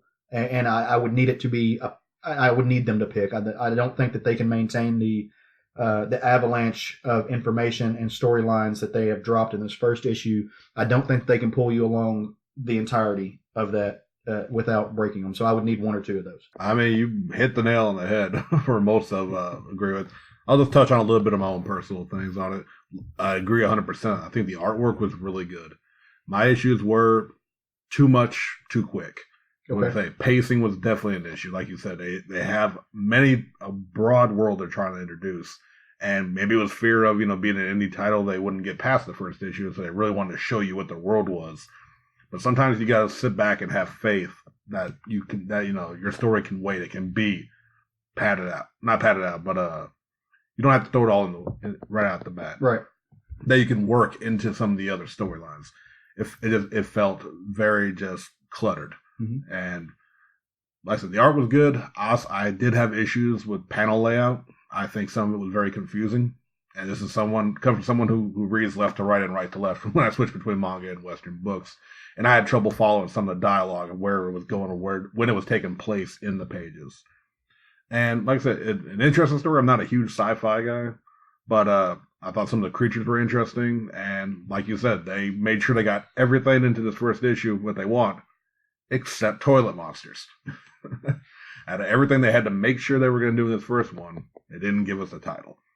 And like I said, it's definitely not for me. Even if some of these things were fixed or weren't in the first issue, it's still just not something I would probably pick up again. But I applaud them for making their own book. I applaud anyone who goes out, has a vision, and makes it. So I applaud them for that, and I thank them for letting us give us a chance to read their issue. I never would have heard of this otherwise. And I'm appreciative of that. I just think much like you said, if we get a more focused story, I think they got something. So my take on this book is this is a typical monster movie trope that takes place in a centralized location. Mm-hmm. You have the entire cast of this in a restaurant or a bar. In this case, it's a restaurant. And the monsters attack. You watch the movie. You don't necessarily even have to know the background. Or if you learn the background of the characters and you learn the background of how the monsters got here, you learn it throughout the story. They gave it all to us up front. Yeah. They tried to give us all the backgrounds up front and the story up front. It's a great idea for a story, and I think it will play out fine. I think it's exactly what you both said. It's with it being indie created, they wanted to get as much of that out there as they could so that, hey, this is what our story is going to be. Let me finish the story. Right. I hope they can finish the story because I'm interested to see where it goes, especially if it becomes more focused in the second issue. I will definitely pick it up. The idea of this story is fantastic to me. Every part about this, it's an alien invasion story. It's a Craig story. I mean, it's something I'm going to read. It needs a little bit more focus. I asked Shawn and Jerry before the show if they ever watched Bull Durham. Yeah. There's a scene in Bull Durham where Newt fucks the one chick, and then later Susan Sarandon asks him how he fucks, and she says, a little fast and all over the place, just like he pitches. That's the way I felt about this comic. It was a little fast and all over the place. A little bit more focus and a little bit slower revealing things. The end where the monster shows up in the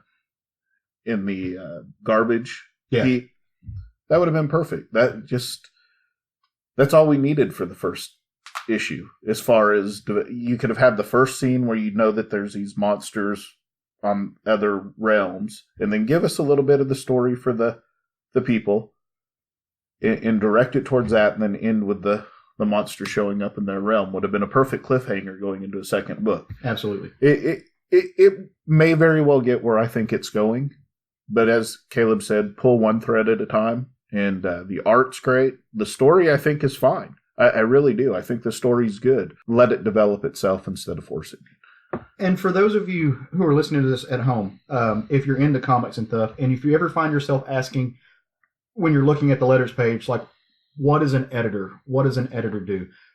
Go get Alien Toilet Monsters, at least the first issue, and read it with this in mind.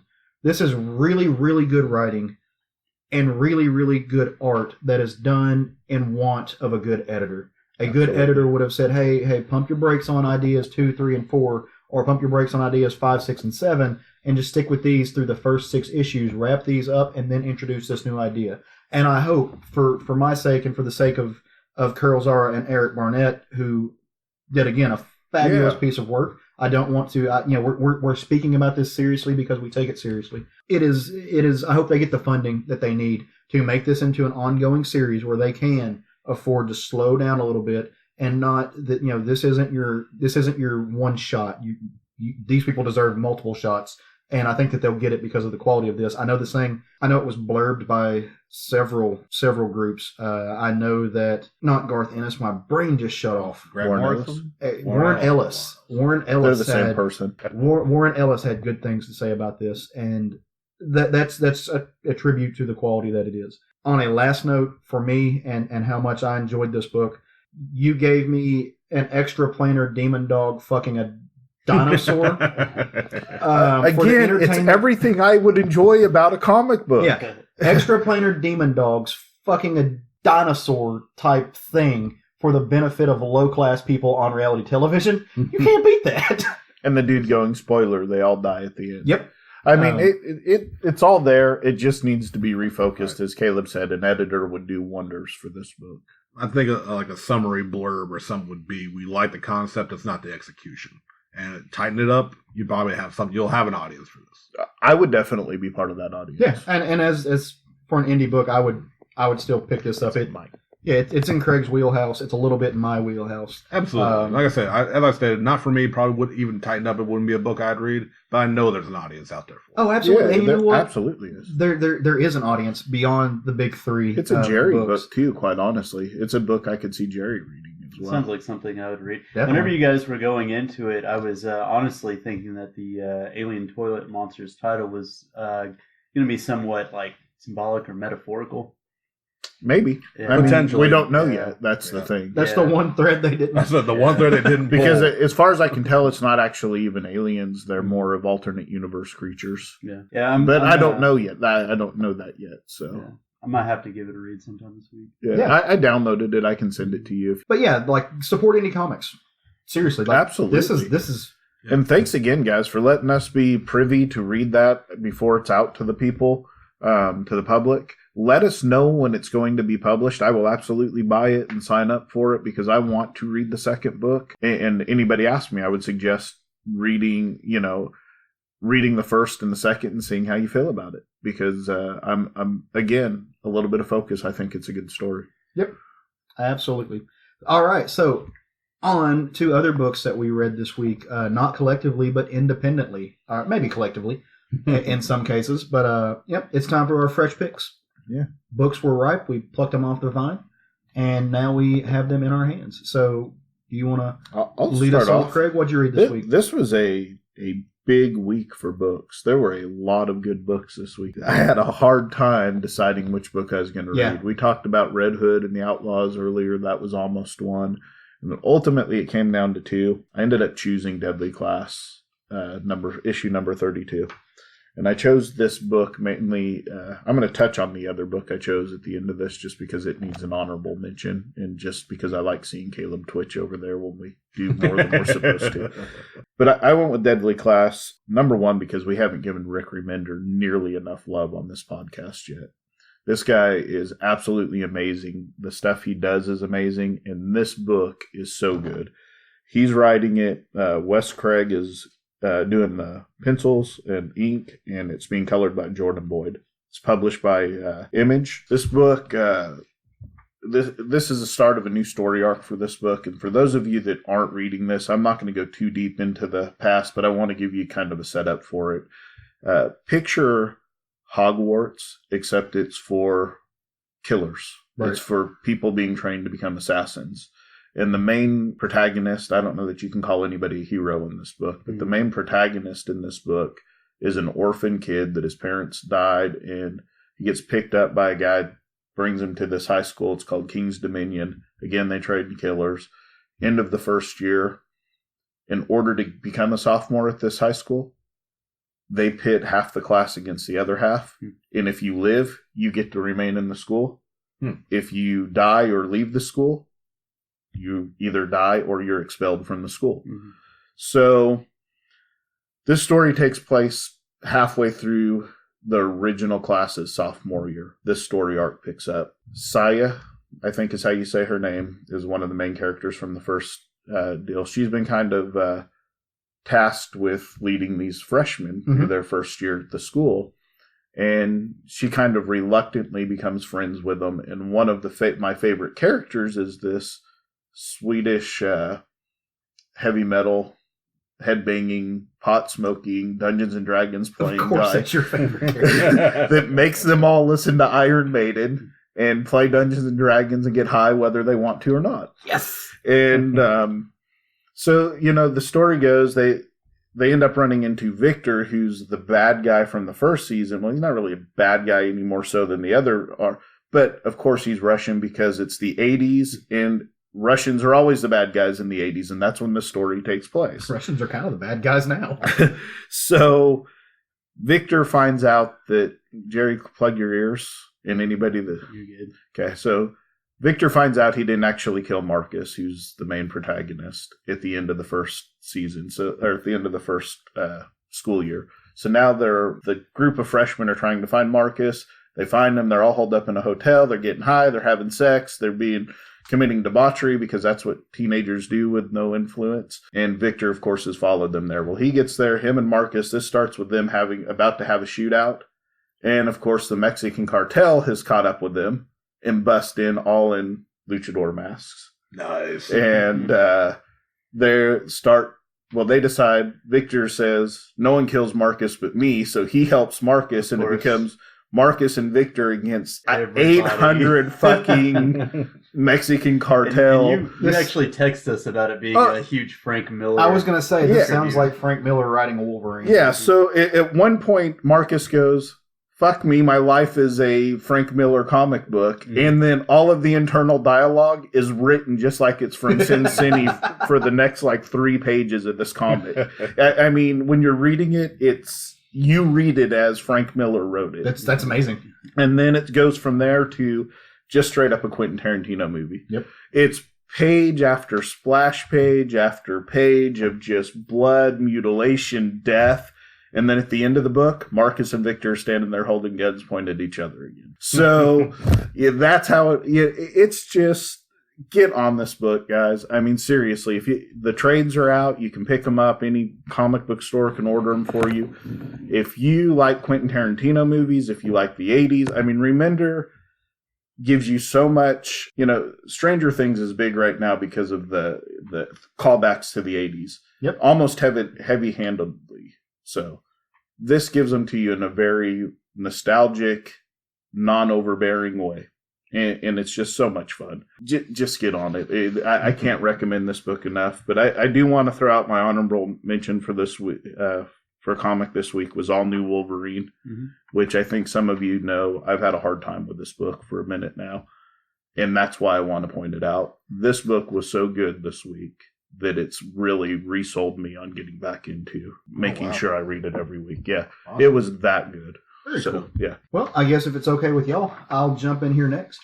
Right. So the book that I want to bring to the table, again, I want to second Craig in that this week was hard to pick a book of the week. I also had to go back and binge read everything from last week from when I was gone. So I've just been running through some books. Luckily, this is we're right in the middle of spring break, so y'all try not to party too hard out there. But so the book I ended up inevitably choosing, it was not my favorite book that I read this week, but it's an important book, I think. It's X-Men Blue. It's written by Cullen Bunn. It was drawn and inked by Jorge Molina, and the colors were done by Matt Milla or J. David Ramos. And Matt Milla, if you want to punch me because I messed up your name, contact Shawn. He will schedule you in. It's a busy year for ass kickings for the SFG mispronunciations. Yes, you can come on the podcast and fight us about the mispronunciation of your name anytime you're ready. But just to give a little bit of background on what's been going on in X-Men Blue and what Cullen Bunn has been doing with it. Previously in the X-Men, Jean Grey, Cyclops, Angel, Beast, and Iceman they've gone off-world. These are all the young, time-displaced X-Men. These are not the grown-ups. These are the ones that Bendis brought around. These are the babies. Yeah, Beast brought around, please. Oh, Beast brought. Well, Bendis, Beast. Bendis kind of is just Beast when you get right down to the tax of it. Bendis might actually be the real life Hank McCoy. He might be, but not a doctor. Anyway, those guys all are off world dealing with the Starjammers, dealing with Cyclops' daddy, and going on seeing what's up with that, which has left the two other characters, Bloodstorm and Jimmy Hudson, hanging out on Earth. These are both characters that were brought in from like their little cross dimension capers that they had, where they jumped into other dimensions and brought them over. Bloodstorm is the vampire version of Storm. She's everything you want Storm to be and more. She has her fucking mohawk. She wears black leather. She has red eyes, and she has fangs, and she's amazing, and I love her. Jimmy Hudson is the alternate universe son of Wolverine, of Logan. He's from the Ultimate Universe. From the Ultimate Universe. I haven't read much from that universe. I was wondering. There's a callback to it in that book. We'll get there when you get there. Perfect. And so, yeah, they're hanging out. And this book is it's a jumping on point for me, at least. I think I should tell you this is a great spot if you want to jump back into X-Men Blue. If you maybe weren't enjoying it before, it's Cry Havoc Part 1. So the crew, the X-Men have their main base for this particular group in Madripoor, which, you know, if you're a longtime Wolverine fan, Madripoor is a hub of Wolverine stories.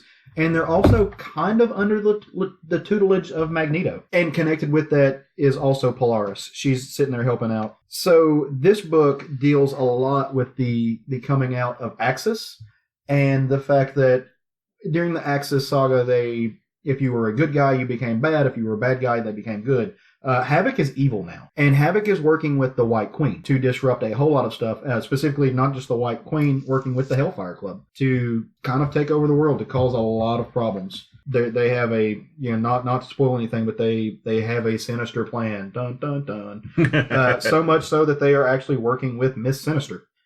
She is also in this book. But this is a team building issue. As I said, the kids are all off planet.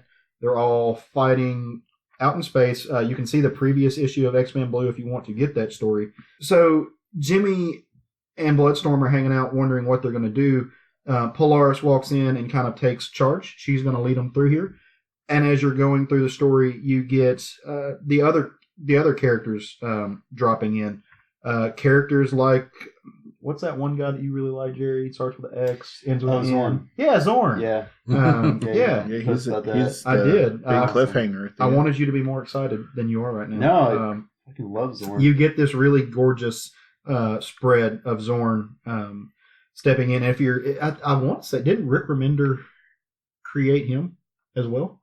I want to say possible. I think that was Morrison. Maybe it was Morrison. Yeah, it was Morrison. Yeah, because he did that new X-Men run, was it? Yeah. Yeah, but I think that ended up being Magneto for that Zorn.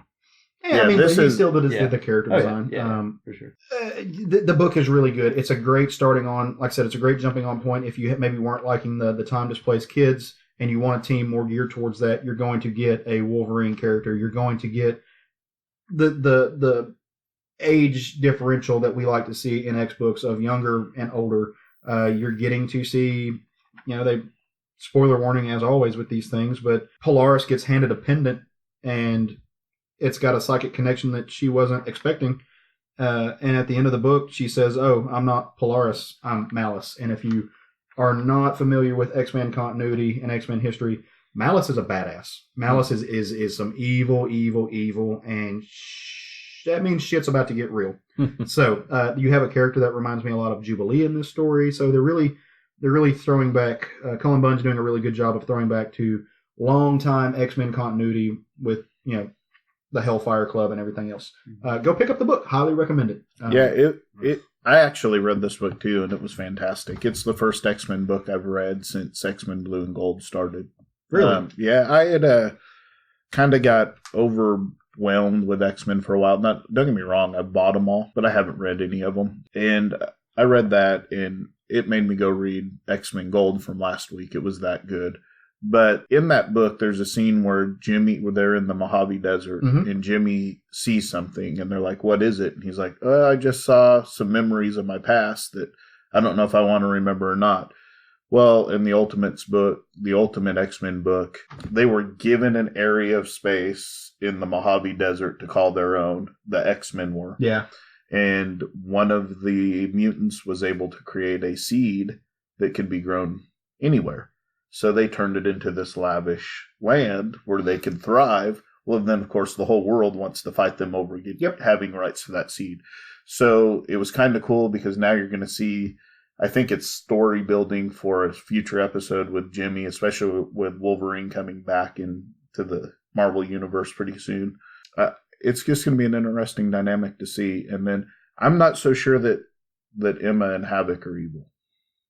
I haven't been reading up to this point, so I'm going strictly off of this book. But they kind of have that internal conversation during this. I think they want something different than the rest of the X-Men, but I don't think that necessarily makes them evil. They're working with the Hellfire Club. Yeah, but did you they're already ready to double cross the people that they're working with. I think it comes down to Emma Frost being Emma Frost, which is very much a Magneto type person, which is what they think is best for the X-Men is best for the X-Men, whether it is best for the X-Men or not. I don't necessarily think that makes her evil, and I don't think it makes Havoc evil. I personally think Havoc is still evil just because of the editorial footnote that says C-Axis, and I wasn't sure if they were bringing that through or not. Yeah. Apparently they are. So that makes me think that he is still evil. And the White Queen, if you go back to some of the earlier stories, she's still really pissed off about grown-up Cyclops being dead. But she can also control minds. And there's some things there, so we'll see how it plays out. Cullen Bunn's a great writer. Trust him. So we'll see how it plays out. Me personally, I'm not convinced they're on the right side of the story, but I'm not convinced they're evil either. So evil or not, all the Summers kids are assholes either way. That is such truth. I actually had a question. I didn't want to drag it on too long, but how's Red? Is anybody reading X-Men Red? Fantastic. Yeah. I have the first 2 issues in my box, mostly because they threw Nightcrawler back in it, and John, my roommate's a huge fan of Nightcrawler, so hopefully I can talk him into picking those up today so I can read them. Actually, Red is what I went back and read from last week, and it was phenomenal. Yeah. I was going to say, Gold is... So right now you've got 3 quote-unquote main X-Men books. You've got X-Men Gold, X-Men Blue, X-Men Red. Right now, there's granted only based off of 2 issues. X-Men Red is my favorite. It's probably one of the best X books that's been written maybe in the last 5 years. Yeah. And again, solely based off of 2 issues and what I think they're going to do. Yeah. X-Men Blue is next in that line. X-Men Red is dragging at the tail end. Hasn't been that great. Yeah, sorry. Yeah, I was about to say, you just said Red. Sorry, X-Men. Words. X-Men Gold is the caboose of that train.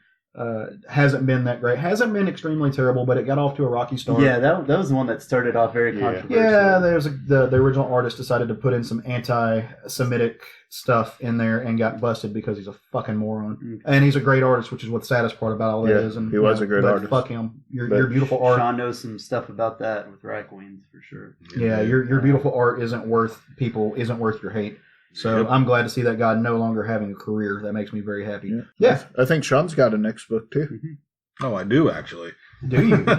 Although they don't seem to associate with the X's anymore. My book of the week, it was my pick for what I was excited about for last time. Yeah. Is the New Mutants are starting up again. I'm sure I mentioned on the show before that I'm a New Mutants fan, specifically of the original 80s run. I'm not a great fan because I haven't read anything up until this new book, so I don't know what all has happened with some of my favorite mutants since then. This one is called The New Mutants Dead Souls. It's a start of a new miniseries. They're going in a horror element. As Jerry kind of was asking about it before we recorded, he wondered if it was because the movie seems to be going in a horror direction. I said, we'll see. This one is written by Matthew Rosenberg, art by Adam Gorham. I think you know. I think you know very well that if I mispronounce your name, you're more than welcome to come fight me on the show about it. With colors by Michael Garland.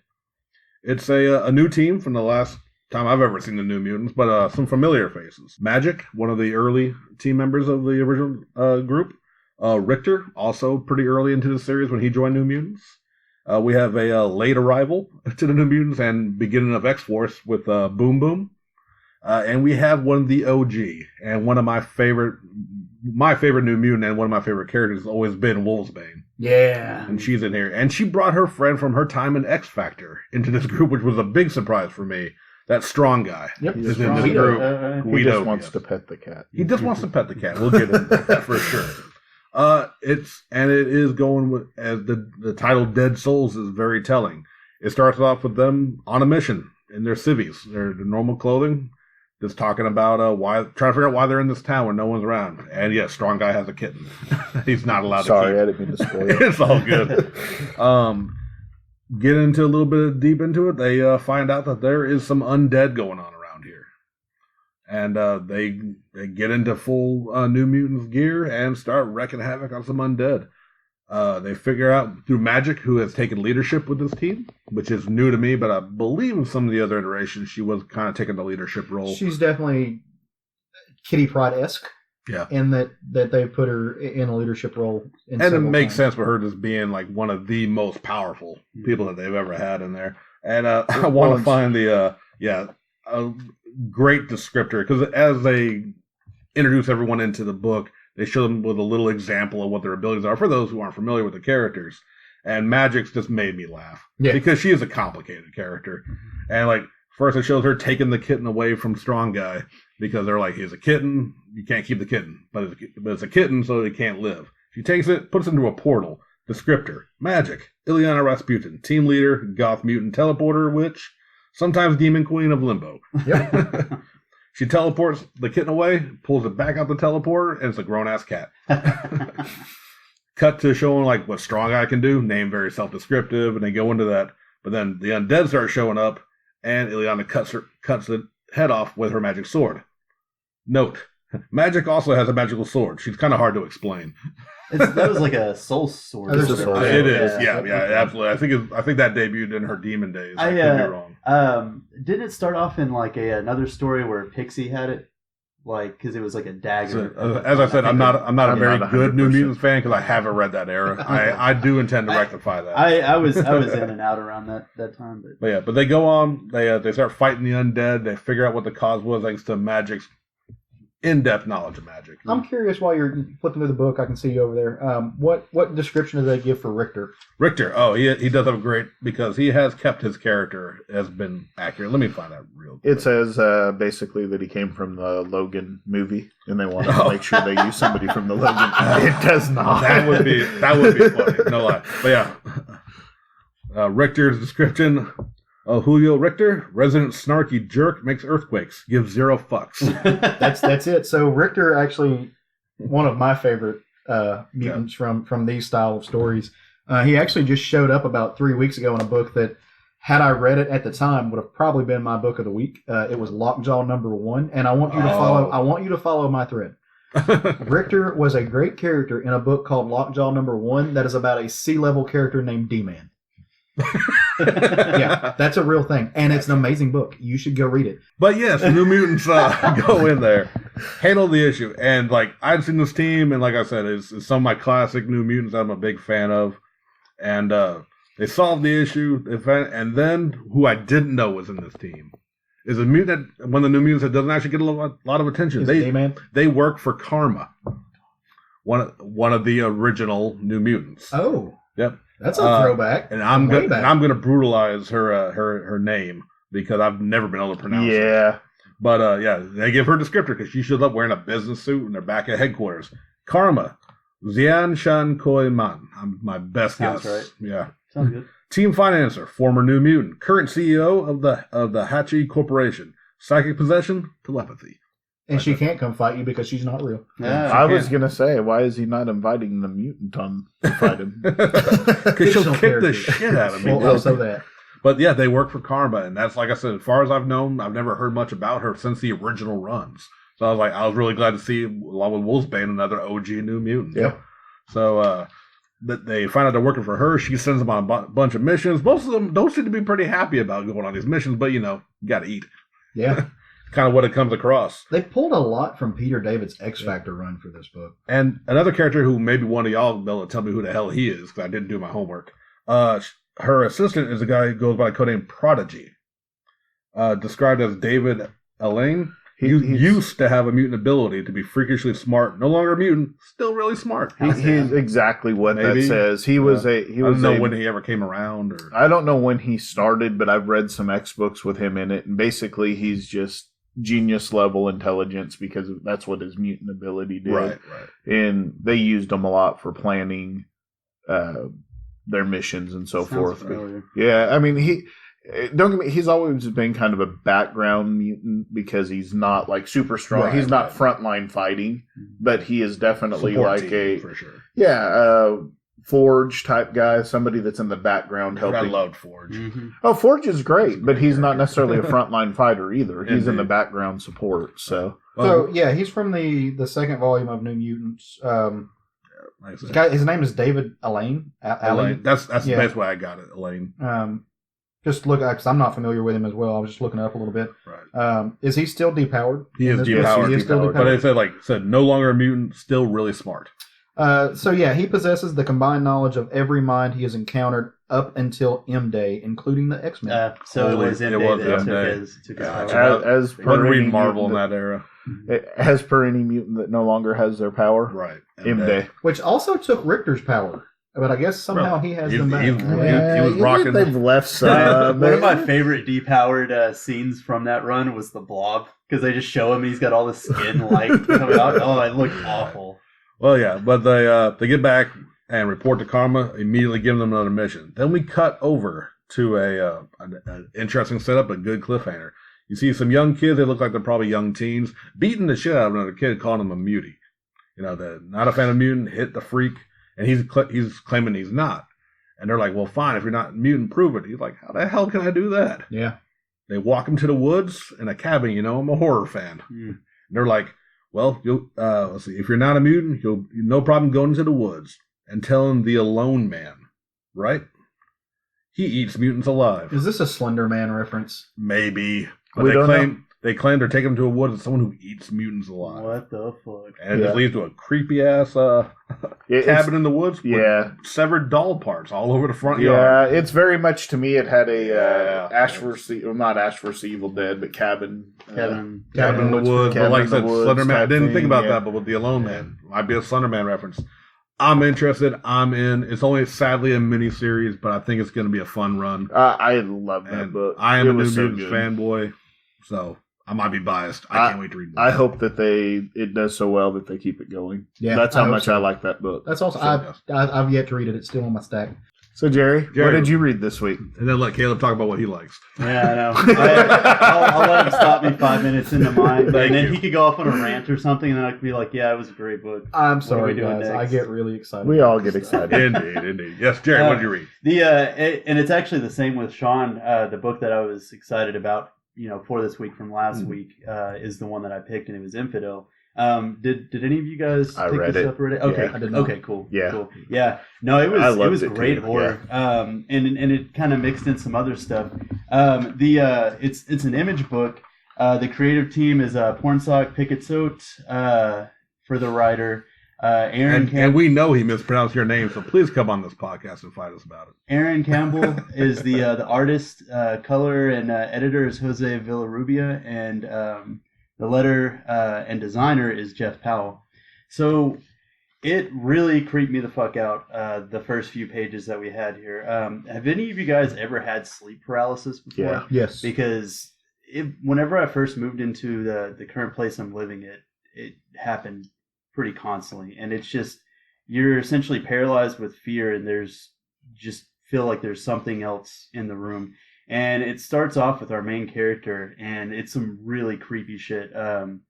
She just feels like there's something there. There's something like climbing on her, and you see this really just morbid-looking monster just crawling on her, and then Salem's Lot vampire. yeah, Ooh, good reference. and she ends up jumping out of the bed, and then all of a sudden her eyes roll back in her head, and she falls asleep, and she wakes up the next morning. And she was like, okay, yeah, it was just a dream. But then she notices a cup on the floor that was still shattered. By the way, wonderful use of color to create tension and discord. Yeah, they really did a lot of shadows and a lot of shading with this monster and everything. And there was a lot of mixture of purples thrown in there, kind of almost broken glass-esque with how the shading was done. So then we jump to this scene for the next day. And this is where this book really sold me. Yeah. Oh, I was laughing my ass off. So we get to this point where our main character, Aisha, is in the kitchen with this little girl and this old woman, and apparently they're working on some kind of nerd or Star Wars cookbook or something like that, or they're going to send something in. So they're making a Starlight Pit bunt cake, and they're talking. It's fantastic, They're guys. talking about Brilliant. Boba Fett. It starts off, come on, Aisha. Boba Fett has an EE3 carbine rifle, fiber cord wrist launcher, rocket darts from his knee pads, which I'm sorry, so crazy cool. See, before he was a Jedi, Luke wouldn't have lasted 2 seconds against Boba Fett. And Aisha responds with, the Force could have protected him long enough that nope. So they're just going back and forth about this. A lot of good Star Wars references. It's hilarious. Yeah. So throughout the story, you later on find out that this woman has moved into this building with, I guess it's her boyfriend and his daughter. His previous wife or girlfriend had passed some way, and the old woman there is the guy's mother. The girl, the main character that we're following, she's Islamic, so there's a lot of prejudice and stuff with that, and the son brings it up a lot, and you just start getting into all this stuff, and you find out that the building that they're living in, so I guess it was maybe a month or two ago, something happened and somebody set a bomb off, and we don't know just yet how it happened. We just know that around half a dozen people died, and there's apparently still some people living in the building, but they play off of xenophobia a lot in it, and how afraid people are, of ISIS and terrorists, and they bring that stuff up a lot, and the boyfriend kind of brings up that he feels that his mother's really like that, but she just kind of hides it. There's a scene where the boyfriend's talking about some emails that he found from her of trying to figure out how she could get custody of the kid or something. It's just really kind of messed up. You meet a friend of hers who's trying to comfort her about this whole thing. You get to another scene where she's walking through the building, and she's going through all this area that's been taped off and condemned and everything, because this is probably where the bomb went off. and it just turns into this really creepy scene, and it's really dark, and you just see a lot of boards and stuff and caution tape, and you get to this point where she's just kind of inner monologuing to herself, and you start seeing feathers falling, and she's looking into the darkness, and she just sees this face, and then all of a sudden her boyfriend pops up and scares the shit out of her. We get to this point where they're sitting here talking, and you get this vantage point of something on the other side of the door looking at their silhouettes talking. So you don't know what to really believe at this point, if it's just straight her imagination going crazy or what really. They have another scene that I really kind of set the mood for the world that we lived in, and just how messed up and racist people can be. It's a scene with the grandmother, and she's sitting on the subway, it looks like, and she sees this African American guy, and he's not that your dress should dictate what kind of person you are, but he's in a bow tie and a suit, and she sees him and gets all concerned, and they visibly show that she's clutching her purse tighter, and it's just one of those really messed up things that people of color or people that are different have to deal with in this world with these really racist people. They switch back over to Aisha, and she's reading stories to the little girl whose name is Chris, actually. I don't think I mentioned that earlier.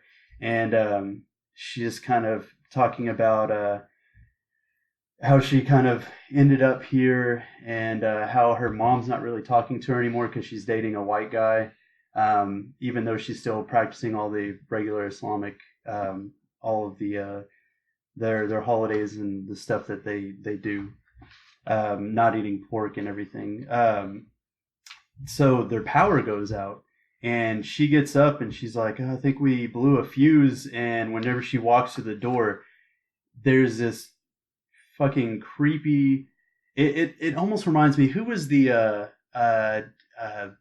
artist on 30 Days a Night? Templesmith? Ben Templesmith? Yeah, I don't remember. That his was name. Ben Templesmith. Yeah, and so there's this creature, and it's mostly red, and it looks like a naked old dude, and it's all red, and its face is shaded out, but it's walking closer to her, and it's saying just all this really fucked up shit that's just kind of going in her head, and it leans in close, and one of its eyes fall out, so she just freaks out and takes off running, and she feels like she's still being chased and runs into the kitchen, and she grabs a knife, and she goes to stab, and it ends up being the grandma there. Luckily she went through the clothing, she didn't actually hit her, and the grandma's like, oh no, it's fine, are you okay? And she tells her that she thought that there was a burglar in the house or something, which of course we know as readers that it's not true. Well, when she goes down to pick up the knife, I'm guessing it's the reflection in the knife, but it's supposed to be her reflection, but it's the reflection is visibly the thing that she just encountered in the other room, and it basically ends on this panel of the old woman holding the knife. It's like a back view, and it shows the knife with the reflection of the thing, and Aisha standing in front, like crying, like, Leslie, like, what's going on? And then it just to be continued from there. And this book really creeped me out. Yeah, it's a super creepy book, and the crazy thing about it is you don't know that the bad guy is not in her head completely, or if the bad guy's racism in that book. Yeah, because it's a really fucked up book. Yeah, it sounds like it. It was creepy. It was creepy to read. And in the description for it, they kind of gave a hint out that this whole haunting and everything is due to xenophobia and stuff like that. Yeah, you kind of believe that maybe it was some Muslims lived in the building and it was bombed because there was Muslims that lived there. And they also brought in news reports and some of the clips and stuff talking about referring to that, and their own take on it and stuff, how Fox News usually blows things out of proportion or something like that. Or Yeah, no, that was my book this week. I'm in it for the long haul. I need to go pick that up. You That's really insane. do. Wow. Sean, you probably need to. You can borrow Yeah. mine if you want to, but you should read it. It's the art was fantastic, and it's cool because if I'm not mistaken, the writer and the which one the color and the editor this is their first thing that they've worked on. Yeah. Wow. So it's a hell of a book. All right, real quick, we've got a bonus book for the week. Yeah, last week I wasn't here, and if I had Other than Lockjaw. Thank you, Jerry. You're welcome. had I been here last week, my book of the week 100% would have been Gideon Falls. It would have been my book if I had read it. Yeah, it was the book of the week last week. For sure. Jeff Lemire and Andrea Sorrentino and Dave Stewart. Sorrentino and Lemire have teamed up since their run together on Green Arrow, which was phenomenal, amazing. Probably the best run of Green Arrow ever.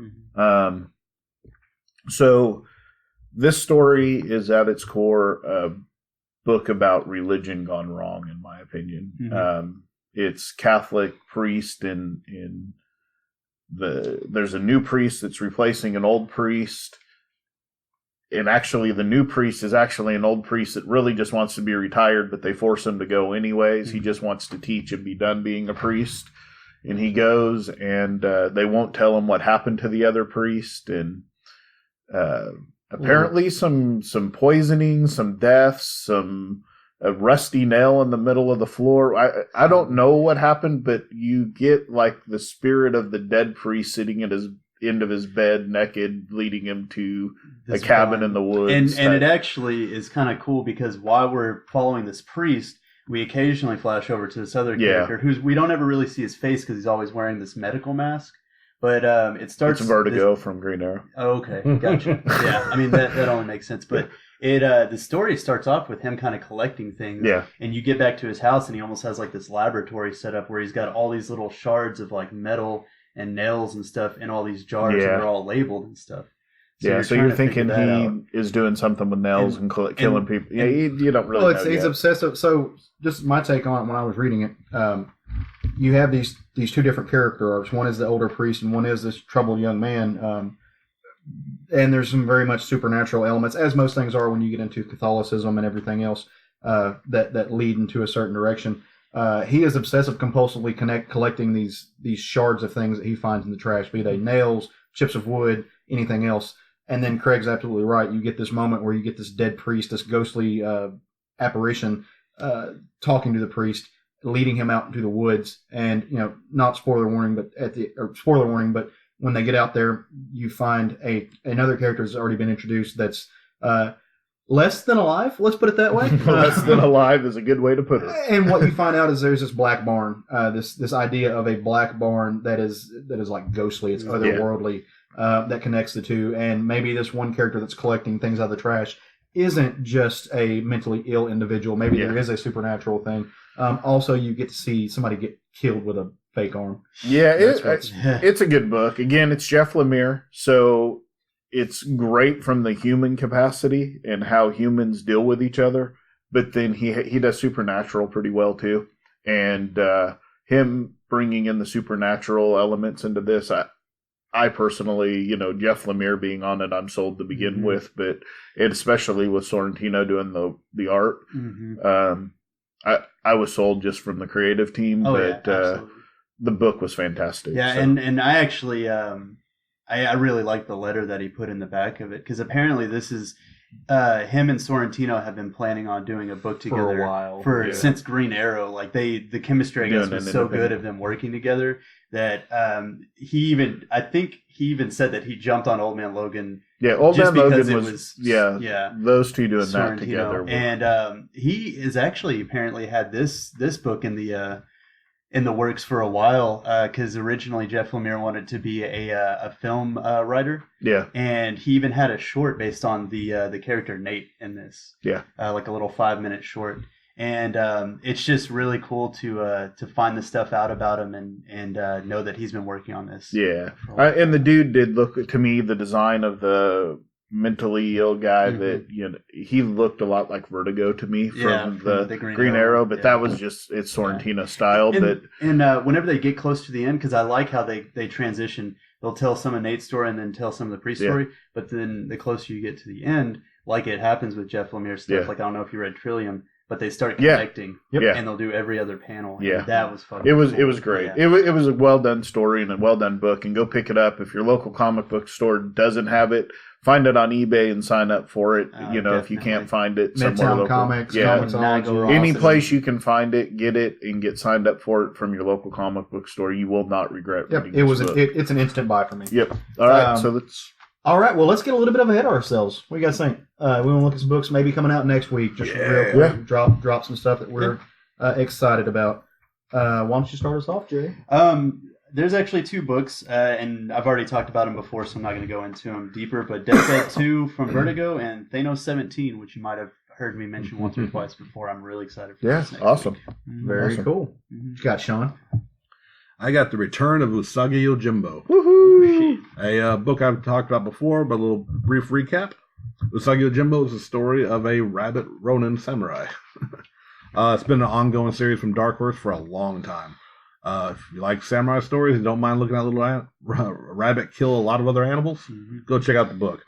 But they're starting a new miniseries, which is what the creator Stan Sakai, I don't know if it's just workload or whatever reasons, he's been doing. Instead of ongoing, he's been doing miniseries of this. It's also continuing, if you have been reading them. Usagi is teaming up with Inspector Ishida, solving mysteries. And in this case, he comes upon some bodies that have been stripped of all identification, except a talisman that leads to a startling discovery. So it's going to be right? It's going to be a 7-part miniseries, and I'm on board because anything Sakai does, I'm on board for. Yeah, and if you're a fan of the Turtles, I mean, he started from the Ninja Turtle, or he started on his own thing, but he's been a big part of the Ninja Turtles history. They've had crossovers and all that. Absolutely. And you've mentioned that in an early episode too. Indeed. My first pick for next week is going to be, to the surprise of no one, Harrow County number 29. Love Cullen Bunn. Harrow County is by and large my favorite horror book that's coming out right now, and we are sadly on the slow march to the end. They've announced that it is ending. They know what they're doing with it. With this, like I said, it's done by Cullen Bunn and Tyler Crook, who is just doing a killer job on this book. I love the art. An old enemy's back. Emmy's the only one that can stop them. What do you think is going to happen? All right, so my book of the week for next week is Archie number 29, which seems really crazy for me, but I have really loved the new Archie relaunch since it came out. Mark Wade's writing it with Audrey Mock doing the art. This book has just been, don't get me wrong, it's very much a teenage CW type drama, which is way out of my wheelhouse, but I've loved Archie my whole life, and this version that they've done with him with the relaunch has been fantastic. He's currently neither seeing Betty or Veronica. He was dating Veronica, and she could tell that he was still in love with Betty, and so she kicked him to the curb, and now Betty wants nothing to do with him because she was in a wreck caused by Reggie, and she thinks that he's just falling for her again because she was in a wheelchair. Yeah. So he's dealing with that sort of thing, and it's really been an intriguing story, but it's also because it's written by Mark Waid. Yep. So the guy writes really well, and he can make a teenage drama something that a 46-year-old guy will read. So, well, those are all really good picks. Make sure you guys get out to your local comic shop Wednesday when these things hit and grab them. Really looking forward to them. Got any last minute business we need to take care of? Any rat killings? Yeah, read Vampironica from this week. Also read Vampironica. Yeah, there you go. That's it. Well, if we don't have anything else, as always, we invite you to leave us a rating and review on iTunes. We really appreciate when you do that. It lets us know what we're doing right, what we're doing wrong. If we need to work on some things, you can always find us over on Instagram and on Twitter at SFG Podcast. You can very easily link from those things to our personal stuff and see what we're all doing. Get on our Facebook page, Southern Fried Geekery Podcast on Facebook. Jump in there with us. We're having all kinds of crazy, great conversations. We're doing all kinds of stuff. We're connecting with the community. You can email us your comments, concerns, questions, general. If you need love advice, if you need life advice, if you need to know, if you want to know what we think the future will hold, political affiliations, anything like that, you can email us at southernfriedgeekerypodcast@gmail.com. And other than that, without further ado, we appreciate your time. Go forth, love some comics.